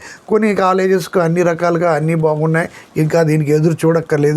అన్ని టీచర్స్ బాగున్నారు, లైబ్రరీ బాగుంది, మంచి బిల్డింగ్ బాగుంది, తర్వాత జిమ్ ఉంది, స్పోర్ట్స్ ఉంది, అన్ని రకాల హంగులు అన్ని ఇన్ఫ్రాస్ట్రక్చర్ ఫెసిలిటీస్ ఉన్నాయి అనుకుంటే ఆ కాలేజెస్కి పెర్మనెంట్ ఎఫిలియేషన్ ఇస్తారు. కనుక time to time inspection committees వెళ్ళి వాటికి ఇన్స్పెక్షన్ చేసి టెంపరీ ఎఫిలియేషన్ ఇవ్వాల్సిన అవసరం లేదు.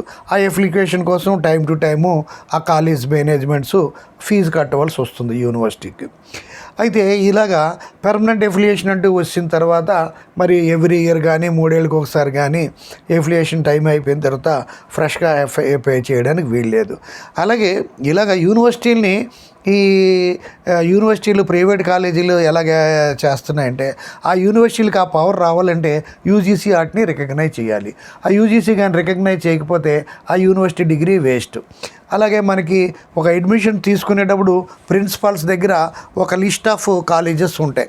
ఈ కాలేజెస్లో వచ్చినటువంటి యూనివర్సిటీలో వచ్చినటువంటి డిగ్రీ ఇది చెల్లవు, దానికి యూజీసీ రికగ్నిషన్ లేదు అని వస్తుంది. అలా వస్తే అలాగా ఓపెన్ యూనివర్సిటీ అని అదని కొన్ని యూనివర్సిటీస్ వాటిలో డిగ్రీలు పట్టుకొని వచ్చిన వాళ్ళు ఆ యొక్క లిస్టు ప్రకారం పలానా యూనివర్సిటీ ఇచ్చినటువంటి ప్రైవేట్ యూనివర్సిటీ ఇచ్చిన డిగ్రీని యూజీసీ రికగ్నైజ్ చేయలేదంటే ఆ క్యాండిడేట్స్ ఆ డిగ్రీతో వచ్చి అడ్మిట్ అయినా సరే అతని మధ్యలో పరీక్షకు పంపించకుండా వెనక్కి పంపించేసినటువంటి సందర్భాలు ఉంటాయి. కాబట్టి ఒక కాలేజీని ప్రైవేట్ కాలేజ్ అయినా ఎయిడెడ్ కాలేజ్ అయినా అది యొక్క ఫంక్షనింగ్ అవ్వడానికి ఆ యూనివర్సిటీ పెర్మిషన్ ఉండాలి. ఈ యూనివర్సిటీ ఖచ్చితమైన యూనివర్సిటీ అనడానికి యూజీసీ పెర్మిషన్ ఉండాలి, యూజీసీ రికగ్నిషన్ ఉండాలి. అలాగే ఇక్కడ ప్రైవేట్ కాలేజీలో చదివినా, యూనివర్సిటీ కాలేజీలో చదివినా, ప్రైవేటు లా స్కూల్లో చదివినా, నేషనల్ లా స్కూల్లో చదివినా, ఎక్కడ చదివినా ఆ లా డిగ్రీ అది ప్రాక్టీస్కి పనికొస్తుందనే అల్టిమేట్ అప్రూవల్ ఇవ్వాలంటే bar Council of India competent authority అని చెప్తాం. ఈ విధంగా మీకు ఈ లీగల్ ఎడ్యుకేషన్కి వచ్చేసరికి లోయెస్ట్ ఏ విధమైన ఇన్ఫ్రాస్ట్రక్చర్స్ లేని షెడ్యూల్లో నడిపినటువంటి లా కాలేజెస్ ఉన్నాయి.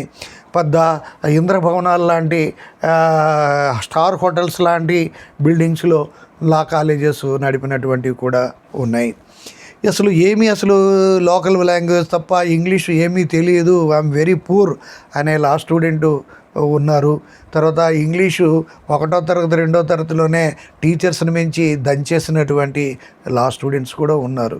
ఇక్కడ ఇంగ్లీష్ ఏమీ రాని లోకల్ లాంగ్వేజ్ తప్ప వేరే ఏదో రకంగా కష్టపడి లా పాస్ అయిన విద్యార్థి, అది రికగ్నైజ్డ్ అయ్యుండి bar Council of India approval ఉన్నటువంటి ఇన్స్టిట్యూషనే కానీ అయితే concern university bar Council of India ఒక యూనివర్సిటీ రికగ్నైజ్ చేయాలి. ఆ యూనివర్సిటీని యూజీసీ రికగ్నైజ్ చేసి ఆ యొక్క లా డిగ్రీని Bar Council of India recognise చేసినట్టయితే ఆ డిగ్రీ ఒక లోయెస్ట్ ఏ విధమైన ఇన్ఫ్రాస్ట్రక్చర్ లేని అన్ఎయిడెడ్ ప్రైవేట్ కాలేజీలో చేసినా సరే ఎన్రోల్ అయ్యి ప్రైవేట్ యూనివర్సిటీ సుప్రీంకోర్టులో కూడా ప్రాక్టీస్ చేయొచ్చు, లోకల్ కోర్టులోనే ప్రాక్టీస్ చేయొచ్చు. The most prestigious institution of legal స్టడీస్లో చదివి హైలీ బ్రిలియంట్ టీచర్స్ని మించిన నాలెడ్జ్ ఉన్నటువంటి స్టూడెంట్స్ చదివినా సరే లోయెస్ట్ కాలేజ్ కోర్టు నుండి అపెక్స్ కోర్టు సుప్రీంకోర్టు వరకు ప్రాక్టీస్ చేయొచ్చు. ఆ డిగ్రీకి ఒకే రకమైన విలువ ఉంటుంది అని తెలుసుకోండి. అయితే లా విద్యార్థిగా మీరు సబ్జెక్ట్ని నేర్చుకోకుండా కొంచెం చైల్డిష్గా చదువు మీద శ్రద్ధ చూపించి నేర్చుకోకుండా ఏ విధంగా ఏదో రకంగా కష్టపడి ఇబ్బంది పడి ఏదో పరీక్ష పాస్ అయిపోయినా మీకు ఆ కోర్టుకి ప్రాక్టీస్కి వెళ్ళిన తర్వాత చాలా బాగా ఇప్పుడు బాధ్యత లేకుండా లా పూర్తి చేసుకున్నప్పటికీ కూడా ఒక లాయర్గా బాధ్యతగా తెలుసుకొని సబ్జెక్టులు నేర్చుకొని గొప్ప లాయర్లు ఉన్నారు. ఆ తర్వాత జడ్జీలు అయిన వాళ్ళు ఉన్నారు, పెద్ద పెద్ద సుప్రీంకోర్టు జడ్జీల వరకు ఎదిగిన వాళ్ళు కూడా ఉన్నారు. కాబట్టి ఒక టైము మనకి ఎప్పుడు ఏ బుద్ధి పుట్టాడైనా దానికి ఒక టైం రావాలి, దాన్ని బట్టి మనం నడుచుకోవచ్చు అని తెలుసుకోండి. అది ఈ విధంగా మనకి ఈ స్టడీస్కి సంబంధించిన మీరు ఏ విధమైన ఇన్ఫ్రాస్ట్రక్చర్ లేని స్కూల్లో కాలేజీలో లా కాలేజీలో చదివానని బాధపడిన అవసరం లేదు. అదేవిధంగా హైలీ ప్రెస్టీజియస్ ఇన్స్టిట్యూషన్లో చేయదు అంటే అక్కడ అట్మాస్ఫియర్ ఎవరికి అదే గొప్ప. లారీలో వెళ్ళేవాడికి బస్సులో వెళ్తే కంఫర్ట్గా ఉంటుంది, బస్సులో వెళ్ళేవాడికి కారులో వెళ్తే కంఫర్ట్గా ఉంటుంది అని తెలుసుకోండి. అంటే కంఫర్ట్గా కావాలంటే 100 కోట్ల కారులో వెళ్తేనే కంఫర్ట్ అని మాత్రం అనుకోవద్దు. సో ఇది మనకి ముఖ్యంగా ఉండవలసింది అన్నిటికంటే క్యారెక్టర్ బాగుండాలి, కాండక్ట్ బాగుండాలి. ఆ క్యారెక్టర్ కాండక్ట్ అనేది సక్రమంగా ఉంటే మనకున్నటువంటి ఎటువంటి హ్యాండిక్యాప్స్నైనా మ్యాలడీస్నైనా సరే మనం అధిగమించి మనం చక్కగా లైఫ్లో షైన్ అవ్వచ్చు అని చెప్పచ్చు. ఇది ఈ ఇన్స్టిట్యూషన్ ఆఫ్ లీగల్ స్టడీస్ గురించి కొంత చెప్పాను. అయితే ఇప్పుడు లా బుక్స్ గురించి కొంత చెప్పాలి. లా బుక్స్ గురించి చెప్పాలి అంటే మనం ఎక్కడ ఏ కాలేజీలో లా కాలేజీలో చదివినా, లోయెస్ట్ లా కాలేజీలో చదివినా, హయ్యెస్ట్ ప్రెస్టీజియస్ లా స్కూల్లో చదివినా మనకి కోర్సు అడ్మిషన్ అయిన వెంటనే మనకు ఒక ప్రాస్పెక్టస్ అంటూ ఇస్తారు. ఆ ప్రాస్పెక్టస్ ఇచ్చినప్పుడు అందులో సిలబస్సు పుస్తకాలు ఉంటాయి. ఒక్కో సబ్జెక్ట్ వైజ్గా సిలబస్ ఉంటుంది. ఆ సబ్జెక్ట్కి సంబంధించి సిలబస్ ఉంటుంది. ఆ తర్వాత end of that syllabus books అంటూ కూడా ఉంటాయి. ఈ సిలబస్ ఫ్రేమింగ్లో కూడా చాలా బుక్లెట్స్లో నేను చూశాను, కొన్ని బాగానే ఉంటాయి కానీ కొన్ని పద్ధతిగా కొంచెం కన్ఫ్యూజన్గా ఉంటాయి. టీచర్స్కే కన్ఫ్యూజన్గా ఉండేటట్టు ఉంటాయి. బట్ నాకు మాత్రం కన్ఫ్యూజ్ అయ్యాను. కొంతమంది మరి టాలెంటెడ్ టీచర్స్ ఉంటే వాళ్ళకి కన్ఫ్యూజన్ ఉండకపోవచ్చు. నేను అంత టాలెంటెడ్ టీచర్ని కాదు కాబట్టి నేను కన్ఫ్యూజ్ అవుతాను. ఈ సిలబస్ అనేది కూడా కొంచెం అద్వైతంగా అడ్డదిడ్డంగా నాకు చాలా బుక్స్లో చాలా యూనివర్సిటీ సిలబస్లో కూడా కనిపించింది. అయితే ఇక్కడ ఈ బుక్స్ తర్వాత ఏంటంటే పలానా బుక్స్ అని ఇస్తారు. ఆ బుక్స్ అనేది చాలా మహానుభావులు పెద్ద గ్రేట్ రైటర్స్ రాసినటువంటి బుక్స్ మనకి ఉంటాయి. ఆ బుక్స్ చదవమంటారు. ఆ బుక్స్ చదివి అవి అర్థం చేసుకోవాలంటే మంచి ఇంగ్లీష్ కాన్వెంట్స్లోని, గ్లోబల్ స్కూల్లోని, ఇంటర్నేషనల్ స్కూల్స్లో చదివినటువంటి విద్యార్థులు, మంచి టాలెంటెడ్ స్టూడెంట్స్ వాళ్ళు అర్థం చేసుకొని చదవగలరేమో కానీ మామూలు టీచర్స్, మామూలు స్టూడెంట్స్, ఈవెన్ సబ్జెక్టులు చెప్పే టీచర్స్ కూడా ఆ పుస్తకాలు చదివి పాఠం చెప్పే అవకాశం కూడా అందరికీ రాదు, దానికి మంచి స్టాండర్డ్ ఉండాలి. అయితే ఈ పుస్తకాల్లో కూడా ఇవి పుస్తకాలు, ఇది 1000 పేజీల పుస్తకం, ఇది పెద్ద పెద్ద మహానుభావులు ఇంగ్లీష్ రైటర్స్ రాసే బుక్కులు పేర్లు చెప్పడం నాకు ఇష్టం లేదు. వాళ్ళు రాశారు ఆ బుక్ స్టాండర్డ్, ఈ బుక్ స్టాండర్డ్ అని చెప్తారు. కానీ వాళ్ళు ఏనాడో చచ్చిపోయారు. బ్రిటిష్ పీరియడ్లో పుస్తకాలు రాశారు, అవి చాలా హై స్టాండర్డ్ బుక్స్గా మన లాలో కంటిన్యూ అవుతున్నాయి. ఆ బుక్స్ స్టాండర్డ్, ఈ బుక్ స్టాండర్డ్ అంటారు. ఆ రోజుకి ఈ రోజుకి ఆ మహానుభావులు రాసింది అద్భుతాలే రాశారు, కాదని లేదు. కానీ అప్పటికిప్పటికి ఎన్నో డెవలప్మెంట్స్ వచ్చాయి. వాటిని అన్రివైజ్డ్గా ఉన్నాయి కొన్ని ఉంటాయి. కొంతమంది పెద్ద పెద్ద ఆథర్స్ రాసేవి వాళ్ళు చనిపోయాక దాన్ని రివైజ్ చేయకుండా పడి ఉంటాయి. రివైజ్ చేసినా సరే మామూలు ఆ రివైజ్ చేసిన వ్యక్తి చక్కగా రాసేవాళ్ళు ఉంటారు, అంతకన్నా బాగా ఉన్న పుస్తకాన్ని బాగా ఇంకా బెటర్గా పెట్టేవాళ్ళు ఉంటారు. ఉన్న పుస్తకాన్ని బాగా తగలబెట్టే వాళ్ళు కూడా ఏమీ బాగా చేయలేక ఆ బుక్ యొక్క వాల్యూని పాడు చేసేటువంటి రివైజర్స్ కూడా ప్రత్యక్షంగా చూశాను. కాబట్టి ఏదైనా ఒక బుక్ని మీకు ఇప్పుడు టెక్స్ట్ బుక్స్ అనేసరికి మీకు ఏ బుక్ ఏది ఉన్నా సరే మీరు ఆ బుక్స్ విషయం తెలుసుకొని ఒక్కసారి లైబ్రరీలో ఉన్న పుస్తకాల షాప్కి వెళ్ళి వాటిని చూడండి. ఆ బుక్ యొక్క కంటెంట్స్ను మీ కెపాసిటీకి సరిపోతుందా లేదా చూసుకొని తెలుసుకొని ఆ లాంగ్వేజ్ని అర్థం చేసుకొని ఫాలో అవ్వగలిగితే ఆ బుక్ కొనండి. అంతేగాని ఒక పేరును బట్టి ఆదును బట్టి మీరు పుస్తకాలు కొనేసి ఆ పుస్తకాలు మీరు చదవలేక మూల పడేసిన పరిస్థితిని కూడా తీసుకురాకండి.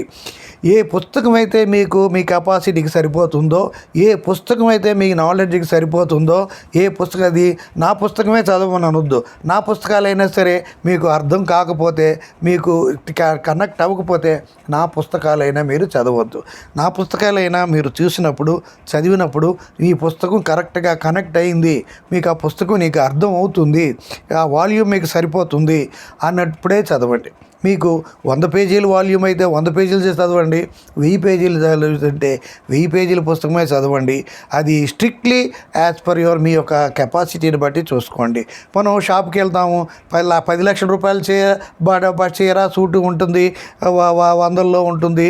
మనకు నచ్చే ప్రోడక్ట్ 100లో ఉంటుంది, 1000లో ఉంటుంది, లక్షల్లో ఉంటుంది.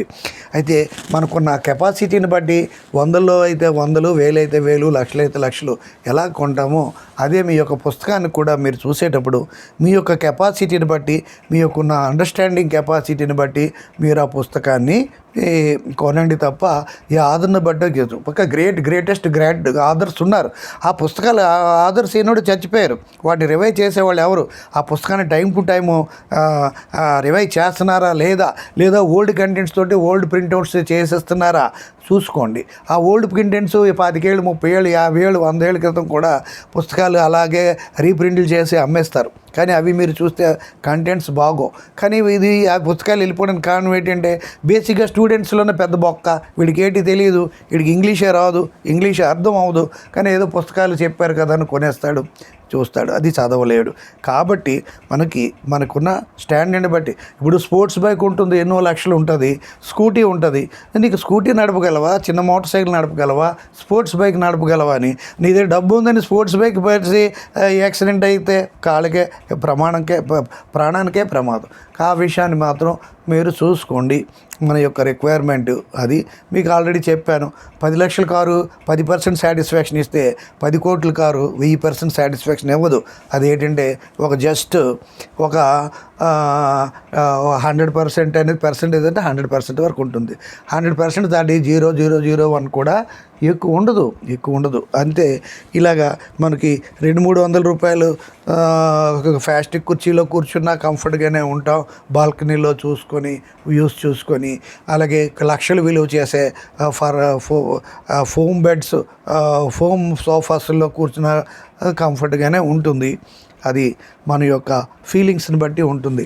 మన ఫీలింగ్స్ మ్యాక్సిమంకి రీచ్ అయితే అది చీపెస్ట్ చైర్ అయినా ఒకటే, కాస్ట్లెస్ చైర్ అయినా ఒకటే. So the significance and contentment of a particular product would never lie on the cost of the product, but the satisfaction do enjoy. అలాగే మనకి ఇది మాత్రం గుర్తుంచుకోండి. ఇది ఉదాహరణకి ఇంకొక ప్రాక్టికల్ చెప్తున్నా, సుత్తి అనుకోకండి. ఇది పెద్ద వైట్ హౌస్లో డెలిగేట్స్, ఇంటర్నేషనల్ డెలిగేట్స్కి ప్రొవైడ్ చేసేటువంటి most very costliest drink wine. ఇది ఒక పెగ్గే లక్షలు ఉంటుంది అని ఇస్తే ఆ తాగుడు అలవాటు లేనివాడికి అది వాటర్తో సమానం. అది ప్యూరిఫై చేసిన వాటర్తో కూడా సమానం. నాకు అక్కర్లేదు, అది ఎంతైతే నాకు ఎందుకు అంటాడు. అలాగే అలా అనుకోవచ్చు. అలాగే ఇది పెద్ద కాస్ట్లియెస్ట్ తాజ్ స్టార్ హోటల్ నుండి తెచ్చిన ఫుడ్. ఇది లక్షల విలువ ఉంటుంది ఈ ఫుడ్ అంటే. అందులో సౌత్ ఇండియన్కి అన్నం ఉందా? లేదు. రసం ఉందా? లేదు. సాంబార్ ఉందా? లేదు. పెరుగు ఉందా? లేదు. మజ్జిగ ఉందా? లేదు. అంటే అది ఎందుకు నాకు ఫుడ్, నాకు అక్కర్లేదు, నేను తిన్నంటాడు. సో ఇలాగా ఒకడికి మనకి నచ్చిన ఫుడ్డే కాస్ట్లియెస్ట్ ఫుడ్, కానీ మనకి costliest food can never be your rich food. So whatever food you like will be the richest food. The food by virtue of its cost high value can never be your rich food. ఈ విధంగా మీరు తెలుసుకొని నడుచుకోండి. అయితే ఈ పుస్తకాలు చూసినప్పుడు అయితే ఈ పుస్తకాలు అనేవి రెండు రకాలుగా ఉంటాయండి. కొంతమంది ఆథర్స్ సెక్షన్ వైజ్గా రాస్తారండి, కొంతమంది ఆథర్స్ చాప్టర్ వైజ్గా రాస్తారు. సెక్షన్ వైజ్గా రాసేటప్పుడు ప్రతి సెక్షన్ కూడా బేర్ యాక్ట్లో రీప్రొడ్యూస్ చేసి ఆ బేర్ యాక్ట్లో ఉన్న కంటెంట్ ఏ విధంగా ఉంది అనేది కిందన కామెంట్స్ రూపం అని కానీ, నోట్స్ అని కానీ, ఎక్స్ప్లెనేషన్ అని హెడ్డింగ్ తోటి ఆ సెక్షన్ ఉంటుంది. ఫలానా ఉదాహరణకి Indian evidence act 167 sections, 18 additional sections ఏబిసిడీలు కలిపితే 185 సెక్షన్స్ ఉండేవి. 185 సెక్షన్స్ ఉంటాయి. ఇప్పుడు న్యూ భారతీయ సాక్ష్య అధినియంలో ఆ 185 సెక్షన్స్ని మొత్తం క్లబ్ చేసేసి ఏబిసిడీలు మొత్తం తీసేసి 170 సెక్షన్స్గా తీసుకొచ్చారు. అంటే ఆ 167 సెక్షన్ల నుండి 170 సెక్షన్లుగా మనం చేసినప్పటికీ కూడా అక్కడ మనకి ఒక టెక్నికల్గా 3 సెక్షన్స్ పెరిగినప్పటికి కూడా ప్రాక్టికల్గా మనకి 15 సెక్షన్స్ తగ్గాయనే చెప్పచ్చు. అయితే ఇక్కడ ఆ ఇండియన్ ఎవిడెన్స్ యాక్ట్ నుండి వరకు చూస్తే నేను చాలా లెక్చర్స్ ఇచ్చాను. పాత కోడ్ యాక్ట్కి, ఇండియన్ ఎవిడెన్స్ యాక్ట్కి, భారతీయ సాక్ష్యాధినియంకి పెద్ద తేడాలు ఎక్కువగా లేవు. వెరీ చిన్న చేంజెస్ ఉన్నాయి అని చెప్తాను. అవి ఎక్కడెక్కడ ఏ చేంజెస్ ఉన్నాయో ఎవిడెన్స్ క్లాసులో మీకు నేను డీటెయిల్డ్గా చెప్పాను. అదేవిధంగా మనకి ఇండియన్ పీనల్ కోడ్ 511 సెక్షన్స్ అన్ని ఏబిసిడి కలిపితే 576 సెక్షన్స్ అన్నప్పుడు క్లాసుల్లో చెప్పాను. అవి ఇప్పుడు 300+ సెక్షన్స్కి మార్చారు.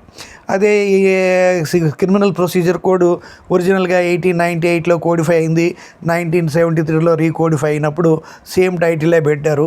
బట్ ఈ యొక్క 2023లో వచ్చినప్పటికి భారతీయ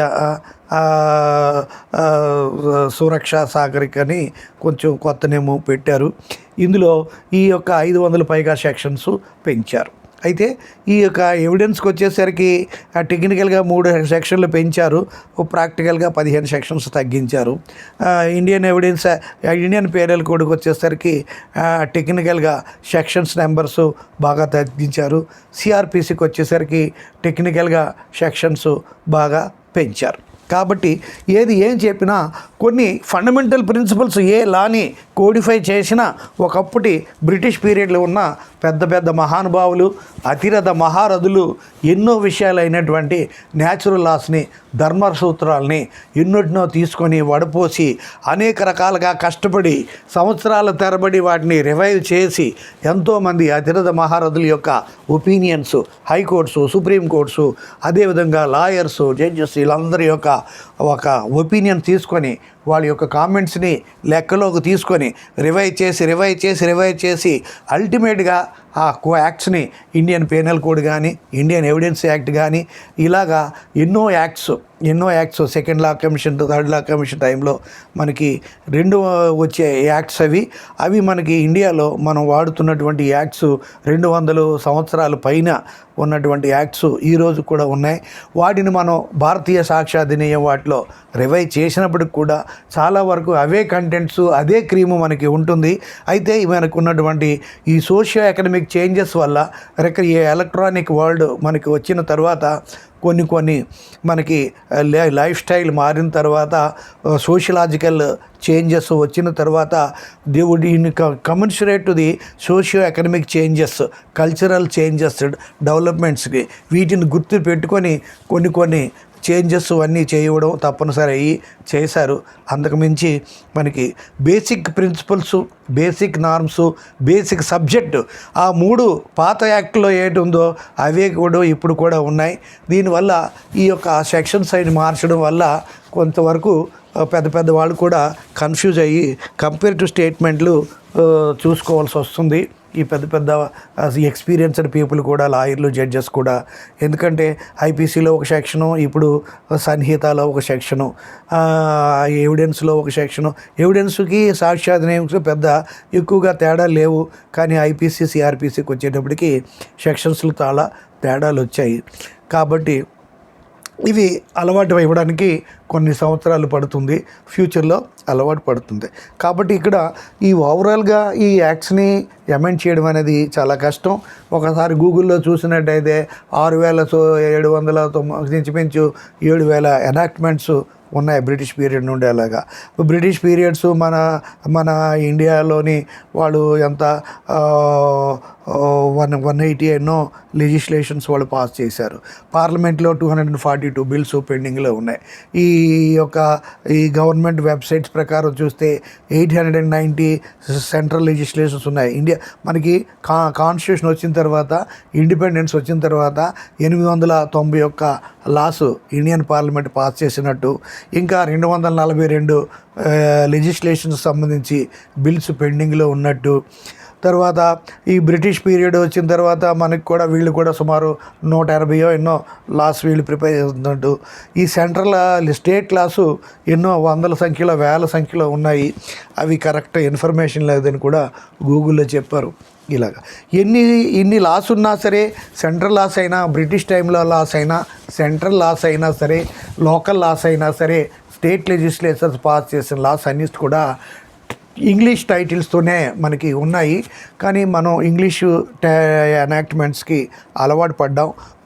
మనకి ప్రజెంట్ గవర్నమెంట్ మన యొక్క భారతదేశం యొక్క గొప్పతనాన్ని విజువలైజ్ చేయాలి, అన్నీ చేయాలనే ఒక మంచి సంకల్పంతో ఈ మూడు క్రిమినల్ ఎనాక్ట్మెంట్స్ని భారతీయ అని స్టార్ట్ చేసి మనకి తీసుకొచ్చారు.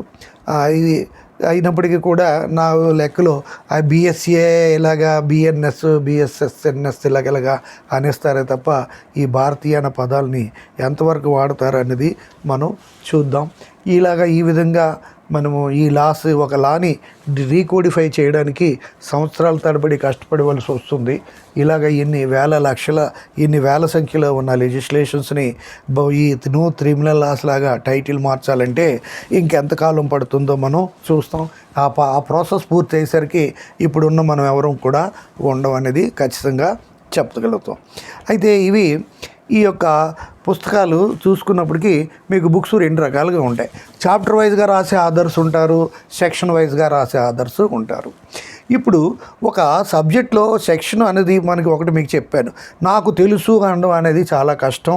ఈవెన్ నోబెల్ ప్రైజ్ విన్నర్కైనా ఆ సబ్జెక్ట్లో అది హిస్టరీ అవ్వచ్చు, ఎకనామిక్స్ అవ్వచ్చు, పాలిటిక్స్ అవ్వచ్చు, సైన్స్, ఫిజిక్స్ అవ్వచ్చు, కెమిస్ట్రీ అవ్వచ్చు, మ్యాథ్స్ అవ్వచ్చు, దేంట్లోనైనా ఒక వ్యక్తికి అనేది హయ్యెస్ట్ పురస్కారం నోబెల్ ప్రైజ్. ఆ నోబెల్ ప్రైజ్ ఇచ్చినా అతనికి ఆ సబ్జెక్ట్లో అతను చేసే కంట్రిబ్యూషన్కి ఇస్తారే తప్ప అతనికి ఆ సబ్జెక్ట్లో అంతా తెలుసు అని మాత్రం ఇవ్వరు. కాబట్టి ఎవరికి కూడా ఎంత గొప్పవాళ్ళైనా సరే నాకంతా తెలుసు అని అనడానికి లేదు. తనకి ఎంతవరకు తెలుసో తెలుసుకున్నంత వరకు తెలుసుకొని తన యొక్క పొజిషన్ని, పోస్ట్ని న్యాయం చేయగలిగితే చాలు. లాయర్ అయినా, జడ్జి అయినా, ఎవరైనా తనకి కావాల్సినటువంటి నాలెడ్జ్ తెలుసుకొని అది న్యాయం చేయగలిగితే చాలు. అంతా తెలుసుకోవాల్సినటువంటి అవసరం కూడా లేదు. అంతా తెలుసుకోవడం అనేది ఎవరికి వీలు కాదు. లాయే కాదు, మనం ఏ సబ్జెక్ట్ చూసుకున్నా, history, economics, politics, science, technology, ఏ సబ్జెక్ట్ చూసుకున్నా, మెడికల్గా చూసుకున్నా ఎవరికి కూడా పూర్తిగా నాకు వచ్చు అనే వ్యక్తి ఈ సృష్టిలో ఎంతవరకు పుట్టలేదు, పుట్టే అవకాశం కూడా లేదు అని చెప్పచ్చు. ఉదాహరణకి ఒకసారి ఈ ఇండియన్ ఎవిడెన్స్ యాక్టే తీసుకోండి, 165 సెక్షన్స్, ఏబీసీలు కదా 185. అయితే అదే మనకి ఇక్కడికి వచ్చేసరికి 170 సెక్షన్స్కి తీసుకొచ్చారు.